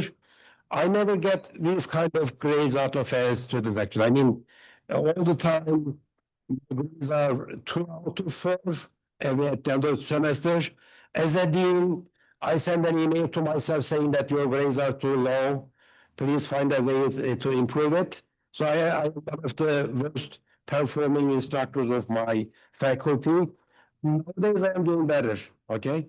It is not because I am giving A's to them. It is because people think that they are doing something, okay? It is 440 personalized projects, exams, they will be graded. And our claim is superficial use of AI, unethical use of AI. My work, am I doing this work? No, definitely, lots of work. I have to watch them, lots of many people, and I have to verify these one by one. I have to read this actually, but I don't make small mistakes because I mean, I'm sure as professor you have graded them. This is Turkey, right? In government schools, my school enrolls more than 100 people every year. Some of them fail, and our classrooms are like maybe more than 200 people. Either you are not going to give any homeworks, or you are not going to do an exam, or you are going to grade them manually yourself. Now I'm feeling that I can handle maybe more than 200 or 300 people. And I have only 1.5 TAs for this course. Okay, so let me, how am I doing with the time? I started, I am 3 weeks over, sorry. So this is my solution. I did it myself with the help of two teams, and everybody can do this. And we solved 2 problems using the tool, and we applied whatever Ercan told me like 5 minutes ago. You are a professor, Emma. You are not going to teach. You are a mentor. You are a abi abla in Turkish. Okay, because these tools, they know better than you, they can explain better than you. Well, your job is to keep them stay on the railroad, okay? Don't let them go anywhere else, okay? Your target is that, and you are going to stay locked on your target. You can learn anything that you like, but I'm going to ask you this. So I become like a mentor. I'm making of course, this is not all free of problems. There are many problems. I don't know what I'm very sure this is not right, right? I mean, this is students' private paper, and I'm showing you this, and this is, you know, those stuff. But I trust you wouldn't tell anybody else. Okay, Muzaffer Hocam, please don't tell this to my rector. There are problems that we need to solve. But without solving these kind of problems, we are not getting anywhere. This technology is amazing. Not like that we have seen for the last 100, 200 years, but we have to use it right, and we have to use customized, especially for countries like Turkey. Thank you very much.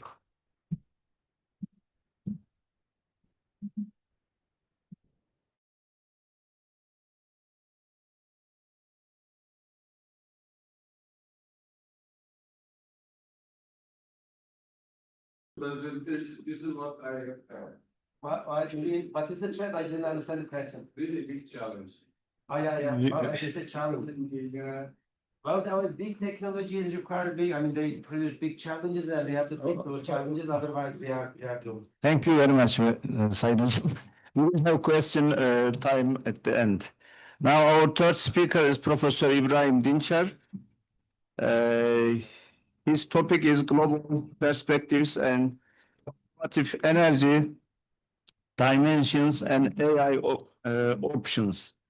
Professor İbrahim Dinçer is a professor of mechanical engineering at Ontario Technical University and Yıldız Technical University. He is an authority in sustainable energy technologies, thermodynamics, exergy, hydrogen energy, and energy storage systems. He has authored over 1,400 papers, cited more than 64,000 times. Professor Dinçer serves as editor-in-chief, multiple top journals. He is currently president of Hydrogen Technologies Association, chair of Energy Working Group of Türkiye Academy of Science also. He's been consistently recognized as the most influential scientific minds and most highly cited researchers in engineering.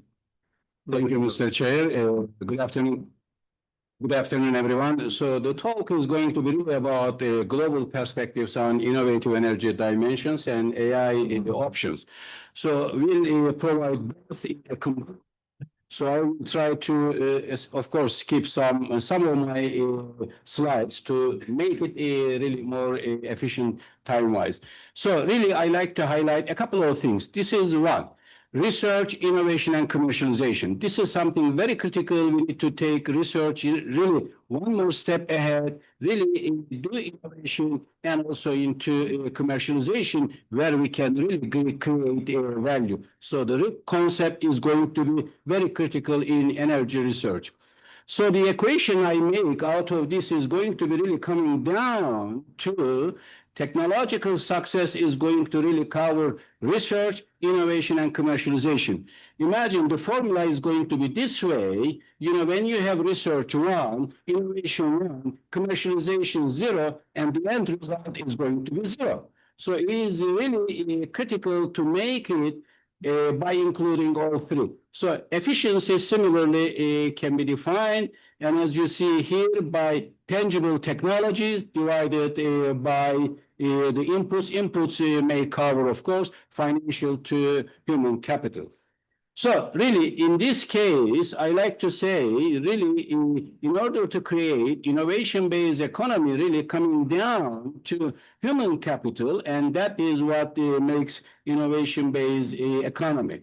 So similarly, I define the welfare cycle for a country coming down to research, innovation, and commercialization.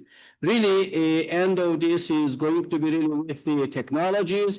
later, of course, and result is going to be, of course, more economic activities, greater prosperity, and finally better life for people. This is to illustrate based on UNESCO's data. So when you look historically, what happens, really energy consumption increases. And in the future, of course, this is going to even increase more. So we need to keep it in mind and proceed to the next to be able to see carbon dioxide emissions. And this is something very critical. I compared, basically 2 years of data, and what you see over here, and based on the data in 2023, and energy sector contributed about 68% globally for CO2 emissions. When you look at the report year after by the United Nations, what you see, so the contribution has increased to 73%. Based on decarbonization efforts, what you see over here, instead of ending up with some reduction, we end up, of course, with some increase, and this is really drastic by 5%. So what is really critical and needed in this regard, and really we need to change our energy diet. So this is something what we do personally. We change our personal diet, but it is coming down to really we need to change our energy diet. So waste valorization is going to be very critical. We need to keep it in mind. Why waste? And waste is really a source. Sometimes we ignore, but we shouldn't ignore, is like renewable energy sources. So very critical. I like to emphasize this. When you look at the energy equation, what we have in energy equation, really we have got three key players: fossil fuels, renewables, and nuclear. Imagine now fossil fuels will be phased out. So who is going to be coming into this? Hydrogen is coming into this equation. So this is something we need to keep in mind. Also, we need to keep in mind people really certain commodities. Imagine people need clean air, clean food, clean water, and clean energy. If energy is not clean, what will happen? The rest is going to be greatly affected. So making a clean energy requirement a prerequisite. Clean energy solutions will come down to renewable energy technologies, hydrogen energy technologies, clean fuel technologies, efficient energy utilization, cleaner technologies for fossil fuels, energy storage technologies, nuclear energy, waste to energy, of course, is going to be critical. And also everything is getting integrated. So where we need system integration, also we need AI coming into the picture. Also, this was clearly to illustrate that, carbon age has ended technically by the coronavirus pandemic. And I had this article to illustrate that. So this was a kind of turning point, really, where hydrogen age started. And this is clearly also seen when we look back historically what has happened, what humanity has used, started with wood, later with coal by industrial revolution, later by oil, natural gas. When you look at carbon-hydrogen ratio, what you see, a clear indication that we are moving into a carbon-free society, and that will be really built on hydrogen. Hydrogen is going to be playing a critical role as a fuel, as an energy carrier, and more importantly, as a feedstock, key feedstock. So that's why it is a hydrogen 1.0, and this is also going to be illustrated this way. to be able to show really the historical periods of economic development. So when you look at the scale, economic impact factor, and what you see, we, of course, after the Second World War, we had a labor-intensive era, and then followed by, of course, by 70s to 80s, skill-intensive era, later by 80s, capital-intensive, by 90s, technology-intensive, by 2000, innovation-intensive, by 2010, digital-intensive, by 2020 is really to a hydrogen-intensive era. So when we look here, now what we see in this era, we need technology, innovation, and digitalization really in a combined manner and making it really critical, a kind of four leg. And then also we need to check to see, you know, in innovation in hydrogen technologies really is going to require bringing parties or stakeholders from academia, industry, and government agencies together for this transition. And to look at the artificial intelligence, so in every field, of course, in my case, I wanted to bring it down to really in the field of energy, what we specifically do. And we have, of course, these tools, not yet a threat to us. And when we look at this Internet of Things, you know, really having this, you know, controlled, managed, and properly optimized by using Internet of Things, physically sensing and connected devices and managing it in a smart manner. And also at the same time, going to the next digital twins, giving us an opportunity without even building a plan to manage it really by developing a virtual representation and simulation. And imagine, instead of really spending so much and investing so much, so we'll be able to manage it through digital twins. So only the way to be able to create the simulation, design it accordingly, simulate it, represent it, and really optimize it.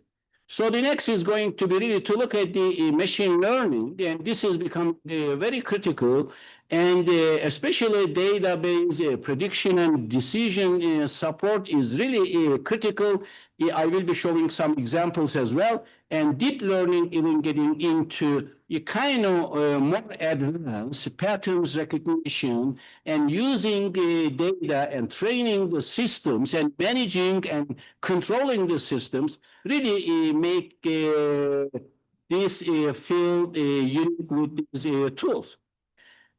Having said that, you know, here are some examples. These examples, as we have been working on, and we see really clear advantages using such tools and Internet of Things, we see, especially from renewable energy monitoring. So you have, of course, really systems all around, especially renewable energy systems, onshore, offshore, and when you look at them, you know how to monitor them.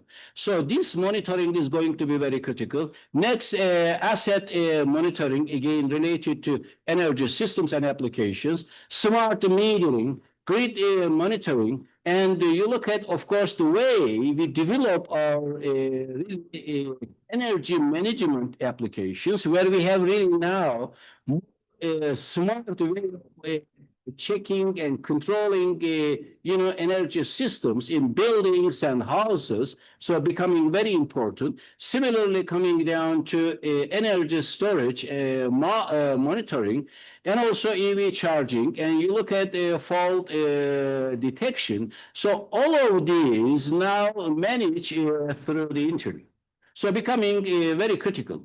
And also in here, to look at the digital twins, you know, as we are able to really design our systems without building, and to be able to really see what will happen and managing them accordingly, so becoming very critical from renewables to power plants, carbon capturing and storage systems, energy storage, maintenance, hydrogen technologies really coming down to electrolyzers and fuel cells, and extending to buildings and the nationwide to grids. Machine learning is going to be really giving us better opportunities to manage, numerous operations, and also giving us opportunity, of course, managing forecasting, monitoring, and control as well. So demand forecasting, renewable forecasting, price prediction, predictive maintenance, fault classification, consumption analysis, battery health. So really to be able to manage and also optimize accordingly, and really this way we better control, manage, and optimize. So the final is going to be in here to look at the deep learning. Deep learning is going to bring also various dimensions, really opening the horizons for the area where we have really energy systems and applications. And you see here, basically covering the thermal inspection, vibration diagnosis, solar forecasting, load forecasting, battery degradation, visual inspection, power quality. So all these are, when we do advanced training accordingly to be able to manage them for these energy systems and applications. So since time is a bit, so I like to go, probably a couple of slides to illustrate and a couple of things to finalize my talk. So after that, we need to look at also life cycle emissions. We have been conducting the life cycle assessment studies to look at the emissions as well. So I have these three examples here. What you see, gasoline vehicles, of course, emitting over 50 grams of CO2 per kilometer driven. As people ask, how friendly they are to environment, and look at the battery-based electric vehicles, 20 to 30 grams of CO2 per kilometer driven. When we look at the green hydrogen based electric vehicle, 2 to 4 grams of CO2 per kilometer driven. This is really to make it and to illustrate that hydrogen vehicles will be really more critical. So hydrogen ecosystem is going to be critical, and when we look at this hydrogen ecosystem, we really need AI tools in every segment, from production to storage, transportation, and distribution, and then all the way down to hydrogen utilization. And when you look at this ecosystem, what you see really becoming a carbon-free ecosystem. And then some examples related to hydrogen hubs, farms, villages, and valleys. So these are also important. Hydrogen region developments, these are also coming down to specific applications where we really need AI tools, from source to service, basically useful outputs. So I like to close. And these are, maybe in another occasion, since we are running out of time. And I like to really close by saying, when we look at, we are in a hydrogen age. And hydrogen age, basically hydrogenization is becoming very critical if you want to achieve decarbonization. And when you look at here, of course, I have these 9 steps. The first step is going to be really coming down to human capital development, basically education and training. Next is going to be research, innovation, and technology development. Next, policy and strategy development with an action plan, followed by sustainable funding and support, followed by infrastructure development and capacity building. And also next is going to be ecosystem development, business development, and value creation, and ultimately targeting to achieve sustainable wealth and prosperity creation. So finally, to keep in mind that in this age is going to be really critical to bring all these 3 players together: innovation, technology, and digitalization. So what will make it really critical? So I like to stop here without taking much over time to be able to switch to discussion to give basically more opportunities for Q&A. Thank you.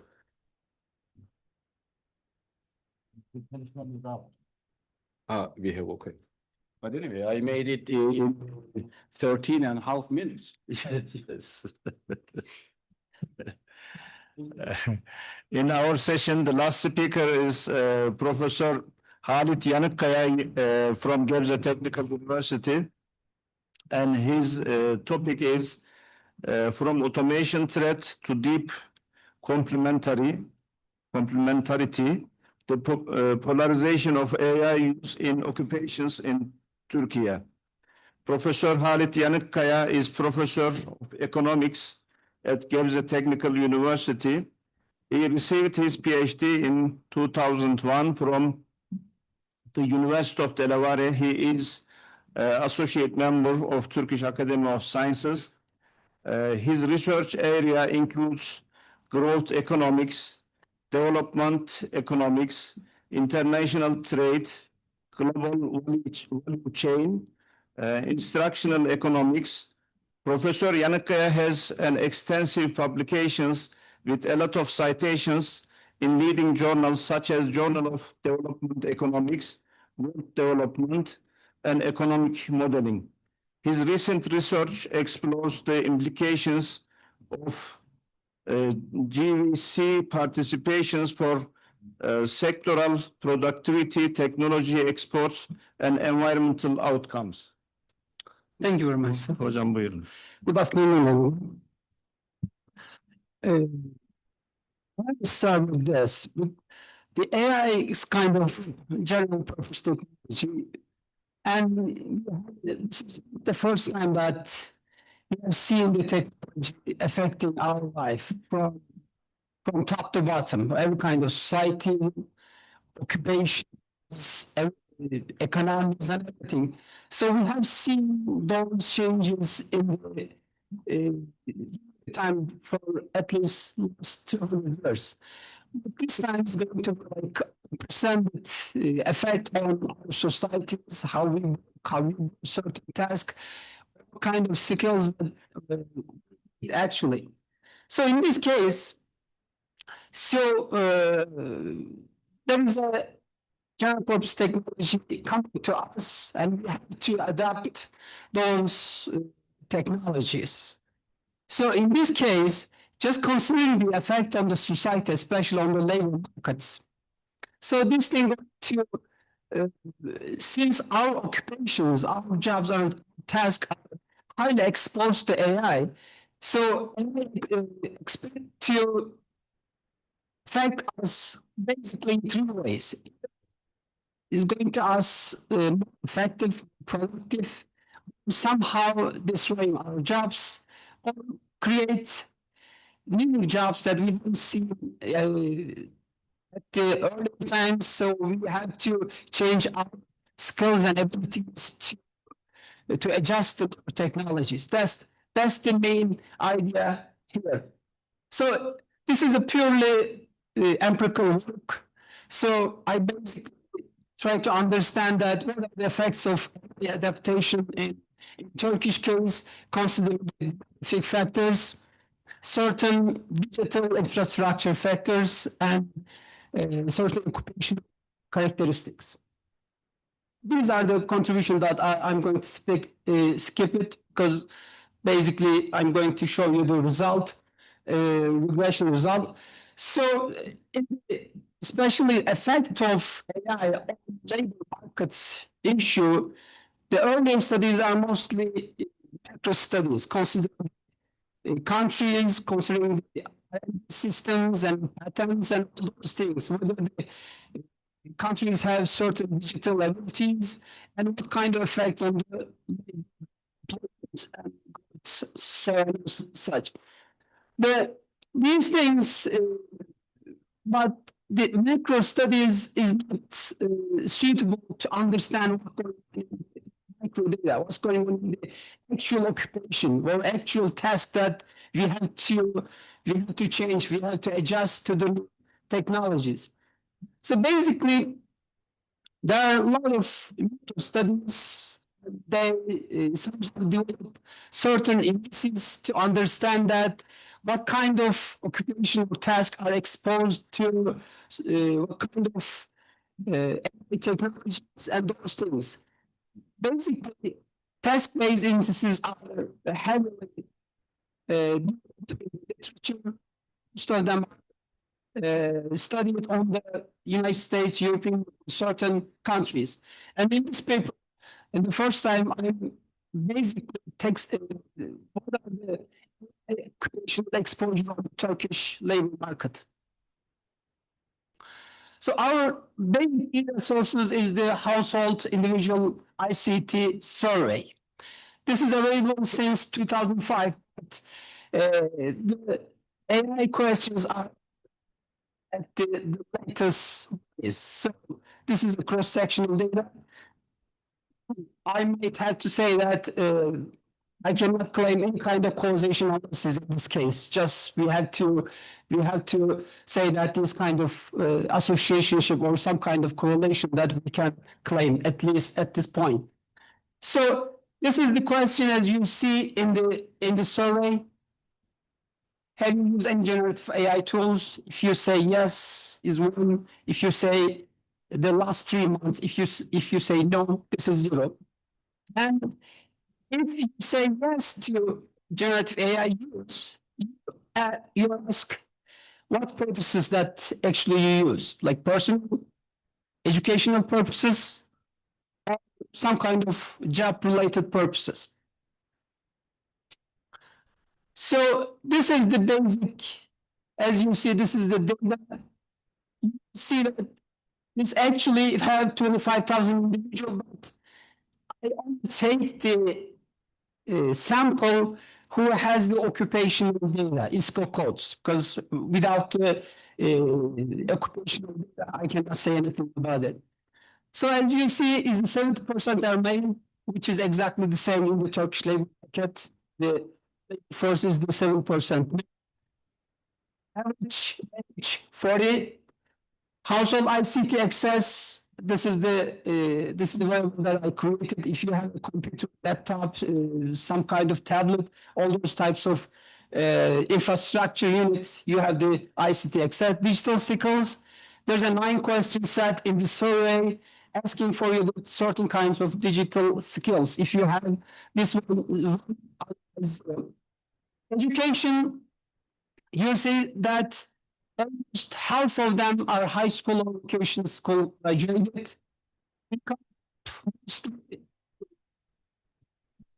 In the top quintile.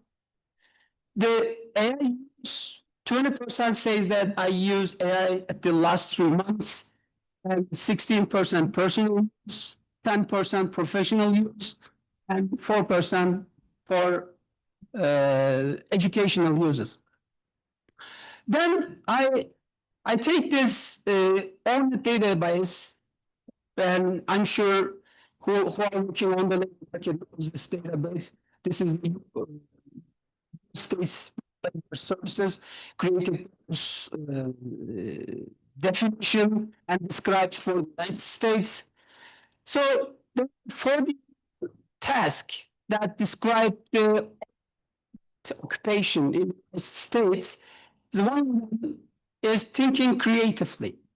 So whether any occupation needs any kind of requirement to do its job, thinking creatively.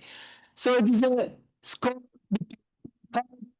You see the high scope architectures, copywriter, fashion writer, something like this. The low scores goes to the data entry keepers, assembly line workers, those things.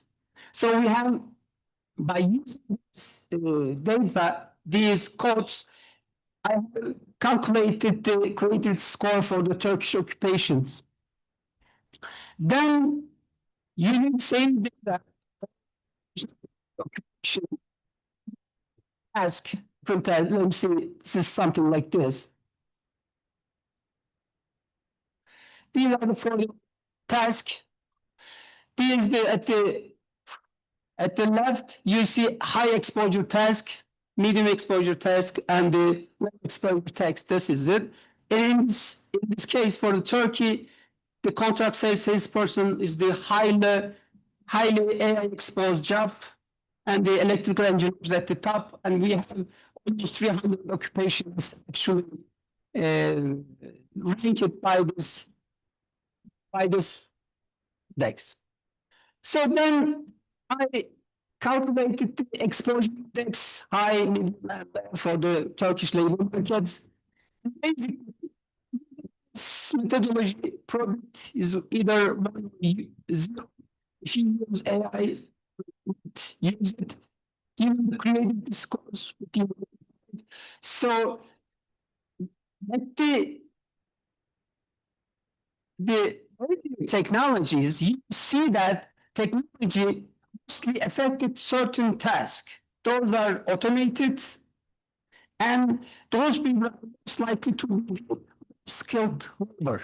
But the new cases, for the cases, mostly white-collar people, highly skilled people are expected to affected from this. So basically, creative scores is mostly seen in the high skilled labor. And AI scores, as I said, we have 3% of our workers located in the high exposure group. 50% of labor force somehow employed in the exposure group. So this is I don't want to spend so much time on this, but you see that there's no gender bias. Actually, there's each is significant predictor. Income and education are the most important demographic factor to understand the AI use. Then, using the same model, the creativity score. As you see, household ICT access, which is a physical capital for the information and communication technologies, and digital skills. Anybody hears? Power problem? Digital skills, it's kind of human capital that who have digital skills to understand computers and digital abilities. So all of them are significant and positive, which means that the high digital skills and high infrastructure are more likely to use AI for personal, professional, or economic, for educational users. So created scores. If any occupation is required to have creative thinking to use AI. So this is kind of complementary hypothesis. So AI somehow complements a certain kinds of occupation or certain kind of task that actually supported by AI, not somehow destroyed. That since we have sample, it is hard to understand the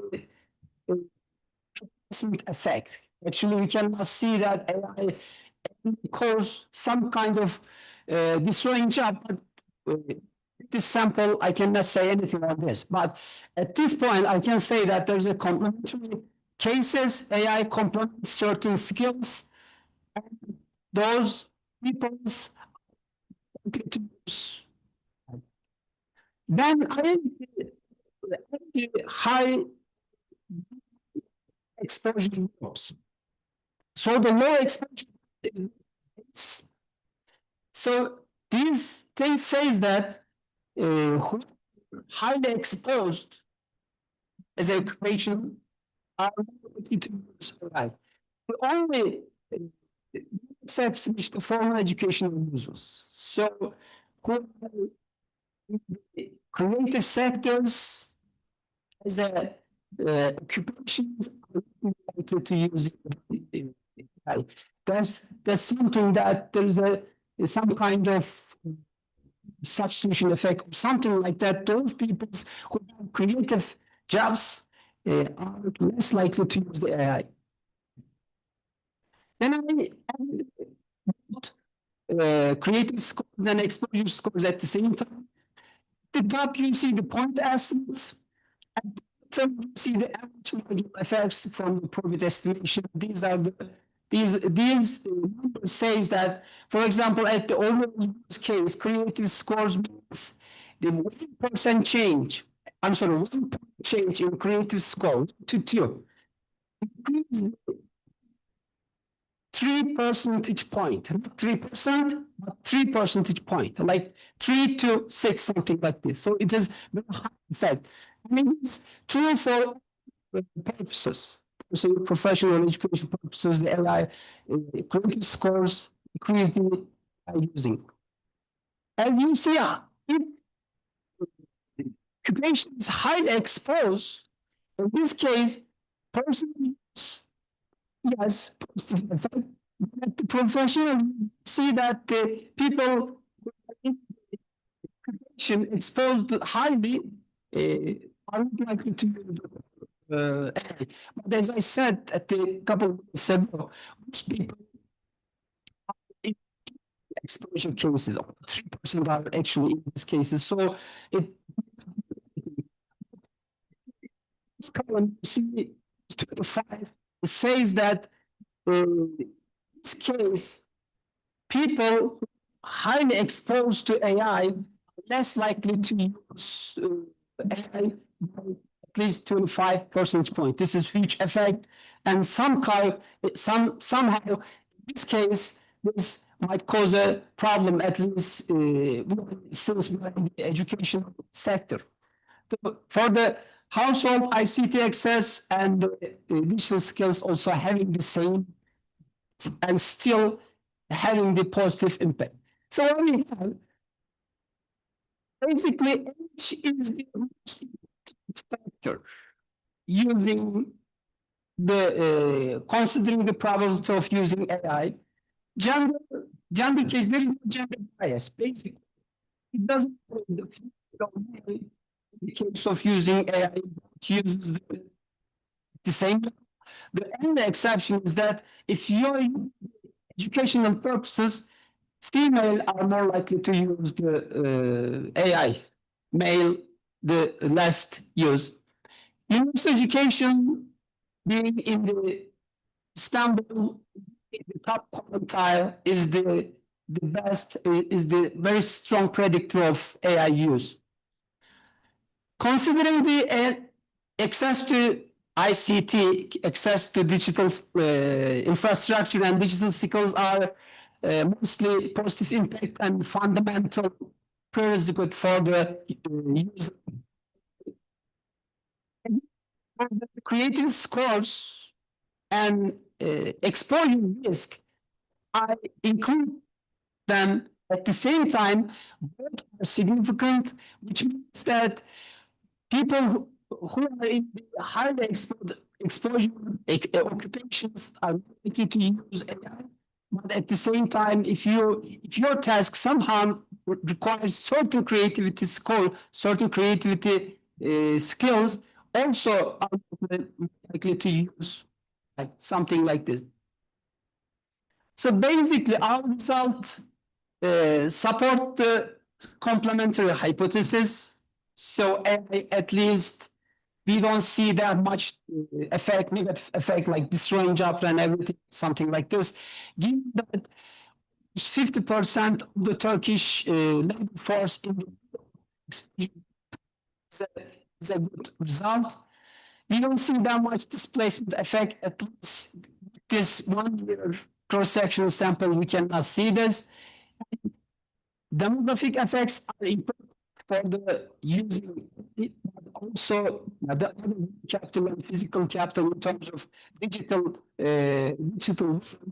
also important, and also exposure mix is an important idea here. So one last thing, we have some limitation. Of course, these descriptions, all net descriptions are basically done for United States. I've done this for Turkey, but this is the best data and nothing can do more it because there are many people using the same data for many countries, something like this. So staying, this is the high occupation exposure age. See if you're in the 40s at the top exposed. If you get like younger, you see less exposure, something like this. Thank you very much.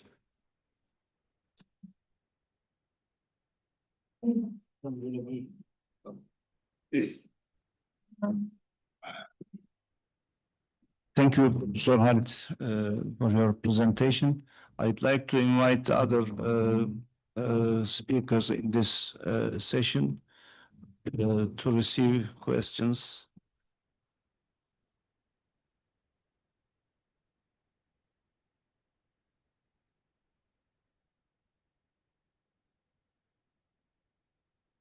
Is there any question in the audience? I will start asking first question, then I will ask Professor Ercan Özdemir that you said future is there will be no need for professors in the higher education institutions. How about how do you evaluate the higher education institutions? Are they ready and they are preparing for this future, and their academics, their students can take this transition? Okay, thanks. Thank you very much. I didn't mean that there's not going to be any professors. I meant that the professors are not doing the same thing as we are doing today. Let me just clear this up. And my professor has an article published about 5 years ago. It's only a single page. The title is "Bu Robot." That's the title. "Bu Robot." That's the professor robot. And the first sentence is that if you are a professor at the university, you take your heads in between your hands and think about your future because there is no future for the traditional professorship. That's the first sentence, only a single page. I can send you this article if you like. I have translated it into Turkish there. There will be a kind of a professor, but the professors are not going to be teaching, but they are designing the educational systems and trying to mentor the people who are the students. And the Turkish higher education system is actually making every effort to get ready for that time, because I see there is no way that every education system will transform after 2030, which is 5 years ahead. So I know that some studies are going in the Higher Education Council, and I'm sure in every country they are doing the same thing. The classes, first of all, should transform. The environment should be transforming. In 2030, there is a kind of an estimation. The biggest company ever in the whole universe is going to be a university over internet with millions of students. That's the estimation. You got to get ready for that. This is inevitable. We have to get it ready. We have to be actually, preparing ourselves to those future. Either we're going to do it or we're going to just transfer the knowledge from the outside of the world. If you don't manage the technology comes and manages you. That's as simple as this, sir. Thank you very much. Is there any question? Of course, yes. Different angle. Yes. I would be happy to hear. Yes, really, I fully agree with you. Yes, I'm able to see all of you guys, and I'm not hiding myself. So, that's the point. So really, to make a couple of points from here, really I agree, because this, we have been into a formal education. So this is being changed into informal education. And this is gonna bring a kind of customized education, as Ercan Hoca mentioned, customized education, which will bring modularized education. So it's not going to be anymore, we need mechanical engineering. In mechanical engineering field, you have over 1,000 subfields. So what will happen eventually? So there will be even, really education getting into more specific, modularized, and what we are going to be using, agents. Agents Yeah. will be used in those specific fields to educate. So AI agent. So who is going to coordinate? Probably if we have human beings around, to be able to coordinate these efforts. So that is really the catch. The other point is really going to be about, because the question is coming up always everywhere, do we need to control AIs or humans, especially, now what we do, we put, let's say, specific rules and regulations over people. But what about AI? So I think we need to change the strategy or make it a dual way of, really managing it. So I think this is going to be another important point. So one final, of course, this AI, that's why I was calling whether or not it was from tool to threat. And there was a news on the internet. I even catch the news. AI coach two kids to commit suicide in California.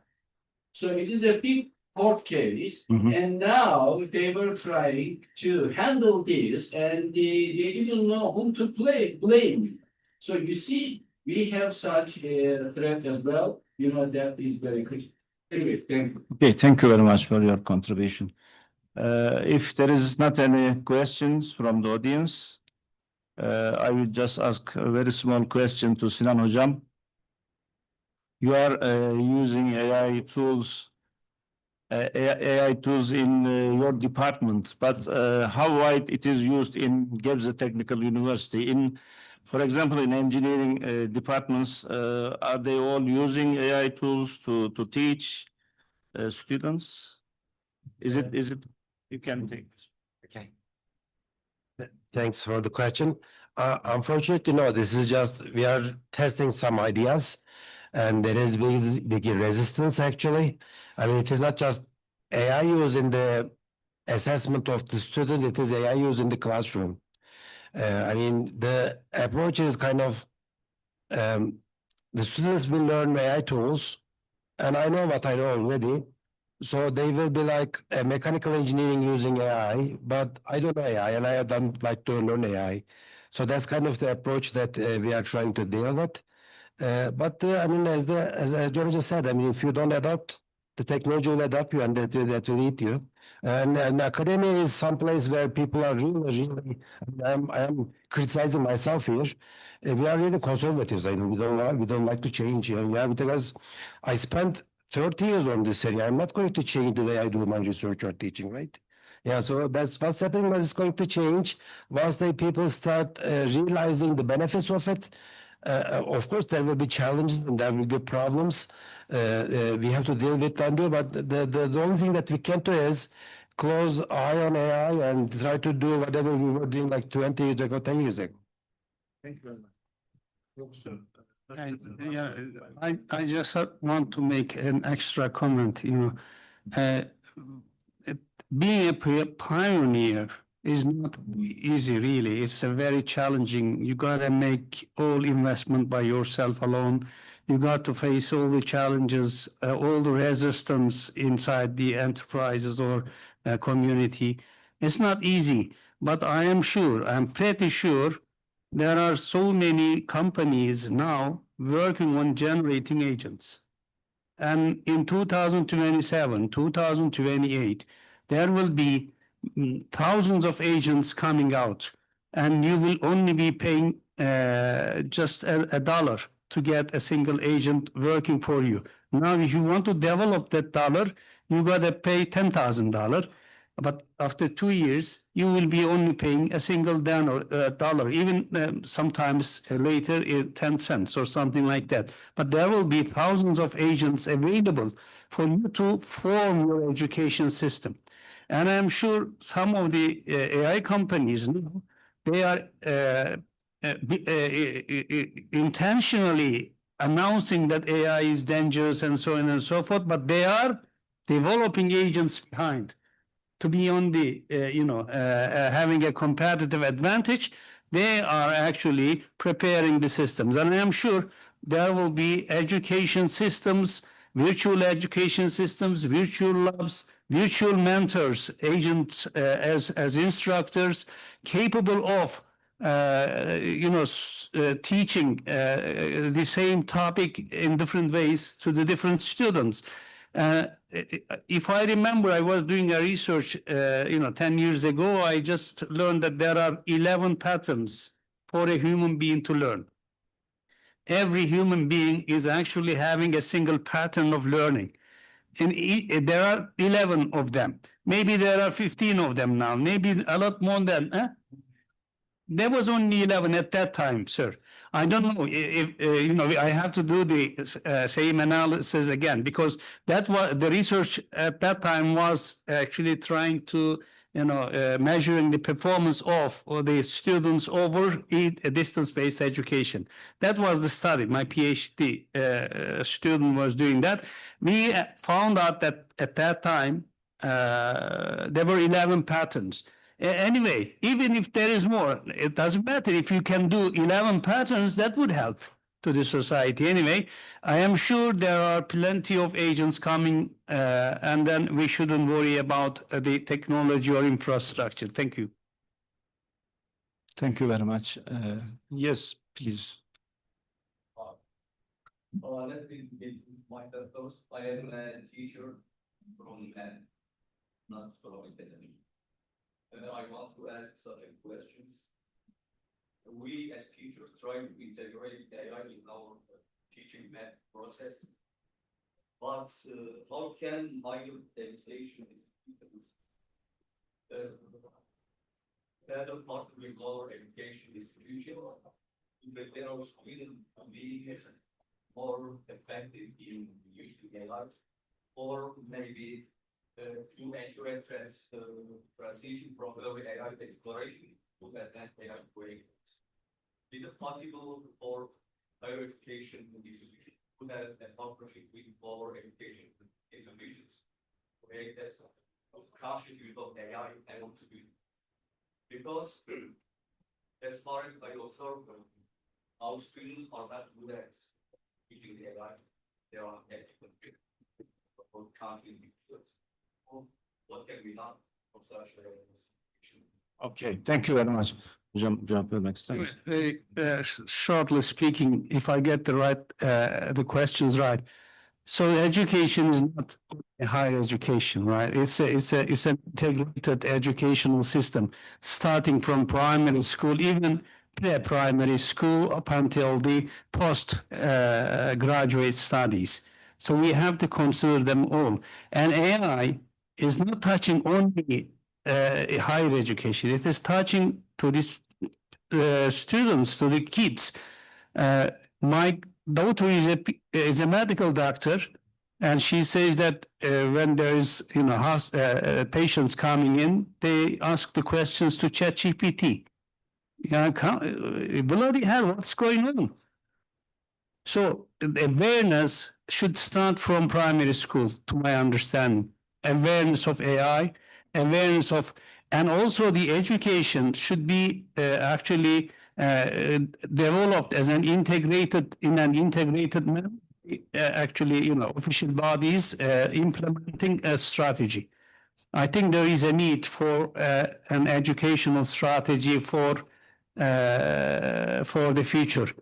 I mean, the educational strategy of 2030s from the pre-primary school up until the postgraduate education. If we can have a strategy actually taking the overall picture, then it is easy to get it into the objectives of a primary education, objectives of a secondary education or high colleges and universities. And it is easy, but there is a need for an umbrella strategy to actually create a sustainable educational system aligned with the technological progress and societal progress. Thank you.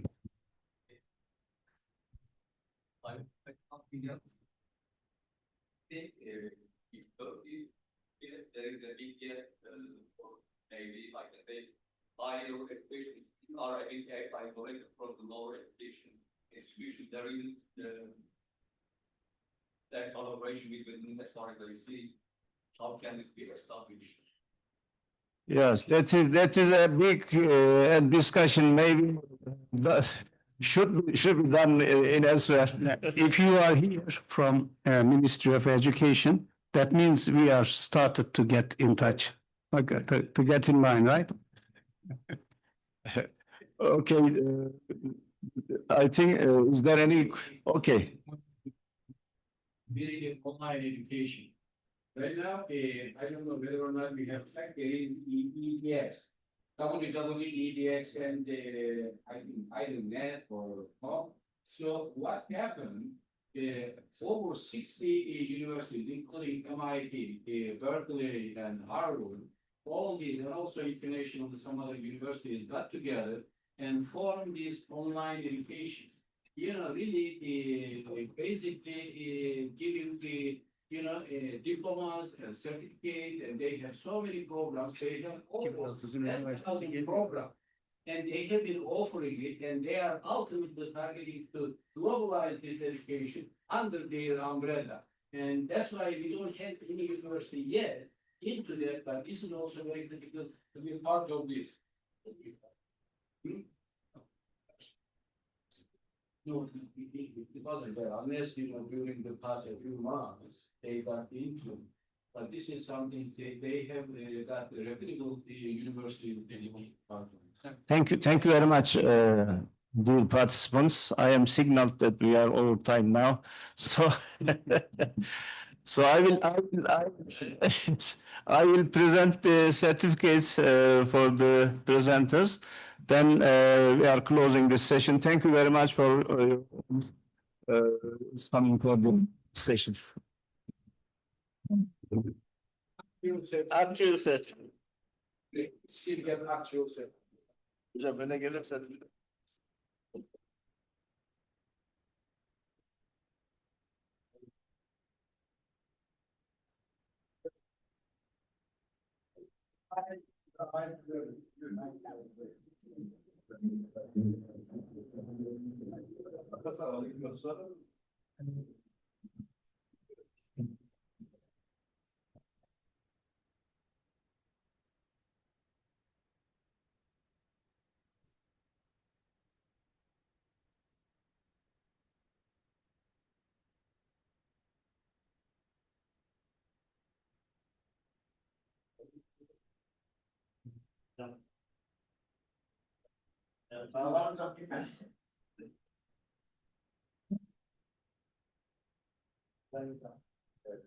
Finally graduated.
Participants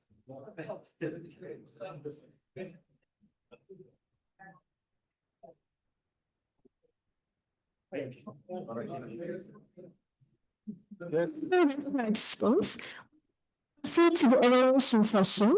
In this concluding segment, speakers of the share reflections on present discussions. International collaboration opportunities and the future of artificial intelligence in education. To this stage, please welcome Professor Şeker, Professor Ahmet Professor Albert, Professor Yolculuğu.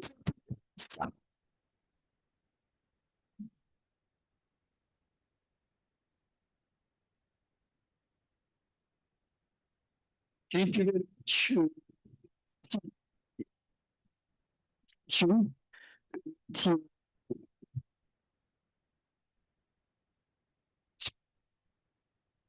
our time is short.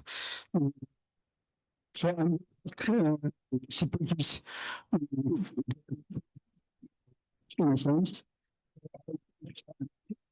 Şeker, President of Tuba.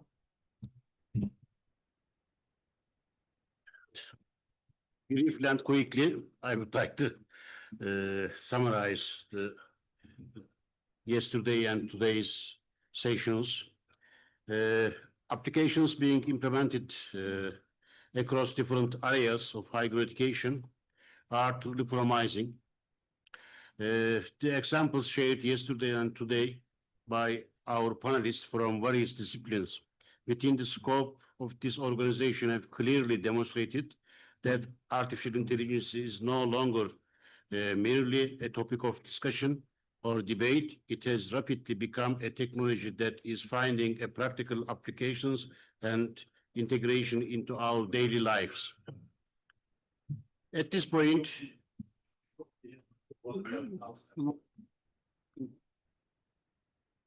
okay. Yeah, now. At this point, I would particularly like to emphasize one issue. In the coming period, we need to transform projects developed at the individual and institutional level into broader regional and global collaboration more rapidly. It is necessary for whole countries and for institutions. I believe this will be not only facilitate the dissemination of good practices, but also strengthening a culture of collective production and cooperation. At the same time, such collaboration will contribute to more efficient use of the hardware and energy resources required by artificial intelligence systems. This is important not only from an economical perspective, but also in terms of sustainability for all countries. Dear participants, I would like to express my sincere appreciation to ASEAN Academy of Science and Societies, also Inter-Academic Partnership and IMAN, as well as to all participating institutions, speakers, moderators, and contributors for their valuable support. And also, as a reminder, I would like to express that we look forward to receive your presentations as a full article to publish as soon as possible. Okay, thank you very much for all. Thank you, Professor Şeker. I would like to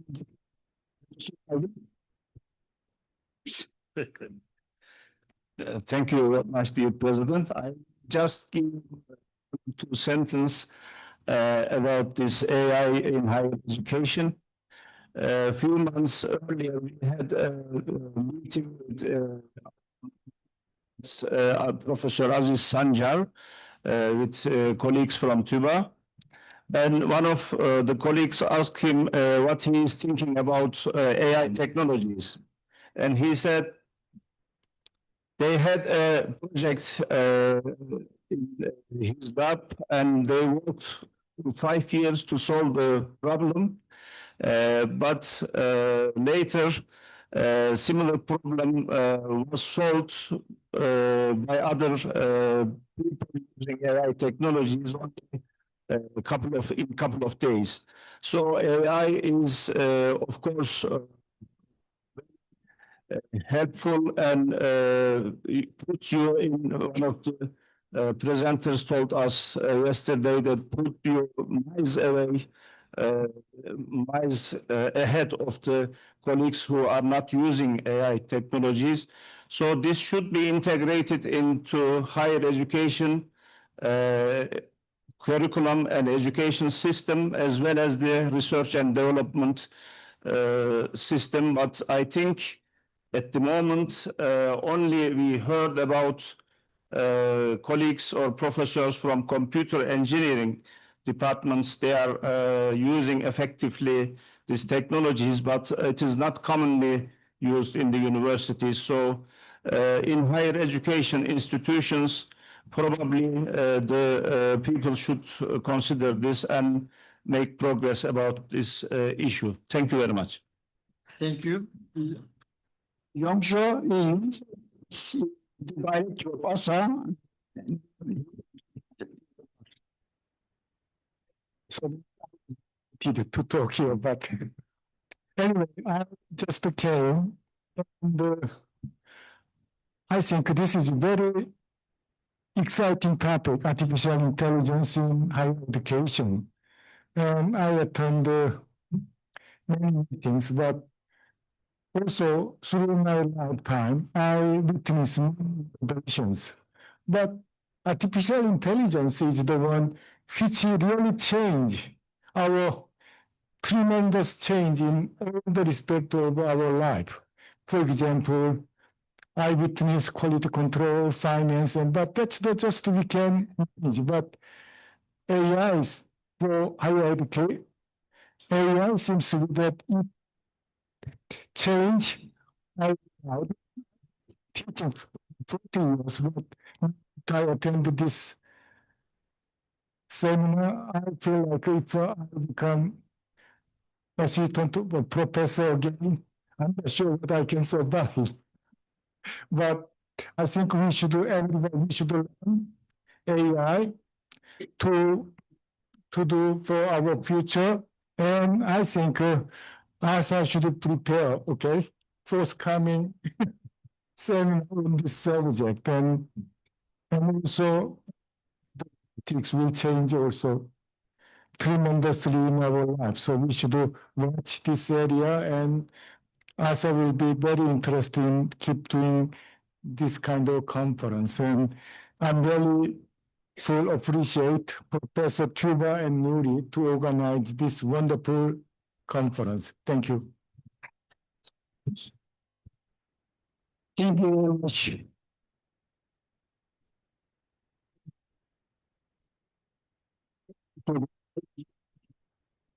Church for a conference. I did the talk. And the talk was that of the teachers. That was my prophecy for teachers. And today, as you hear, Surgeon, as Mr. Yusuf kindly said, they are professors, we are all professors, but actually, but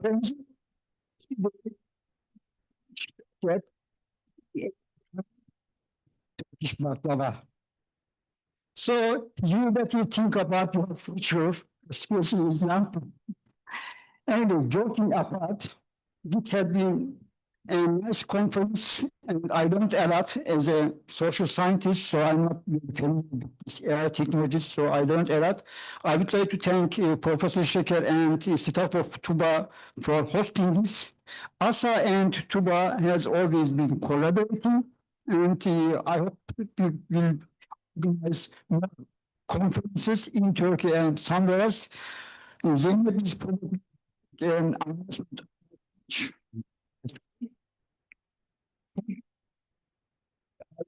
Thank especially contributors,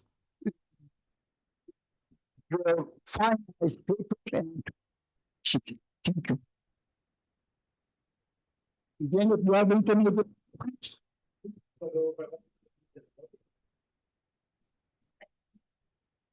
Sizin yemek anonsunuz var mıydı? Ben yapayım mı? Okay, we will have our lunch today on the same floor we had yesterday, -1. Okay? You have 1 hour to have your lunch, and after that we'll have a short city tour. Okay?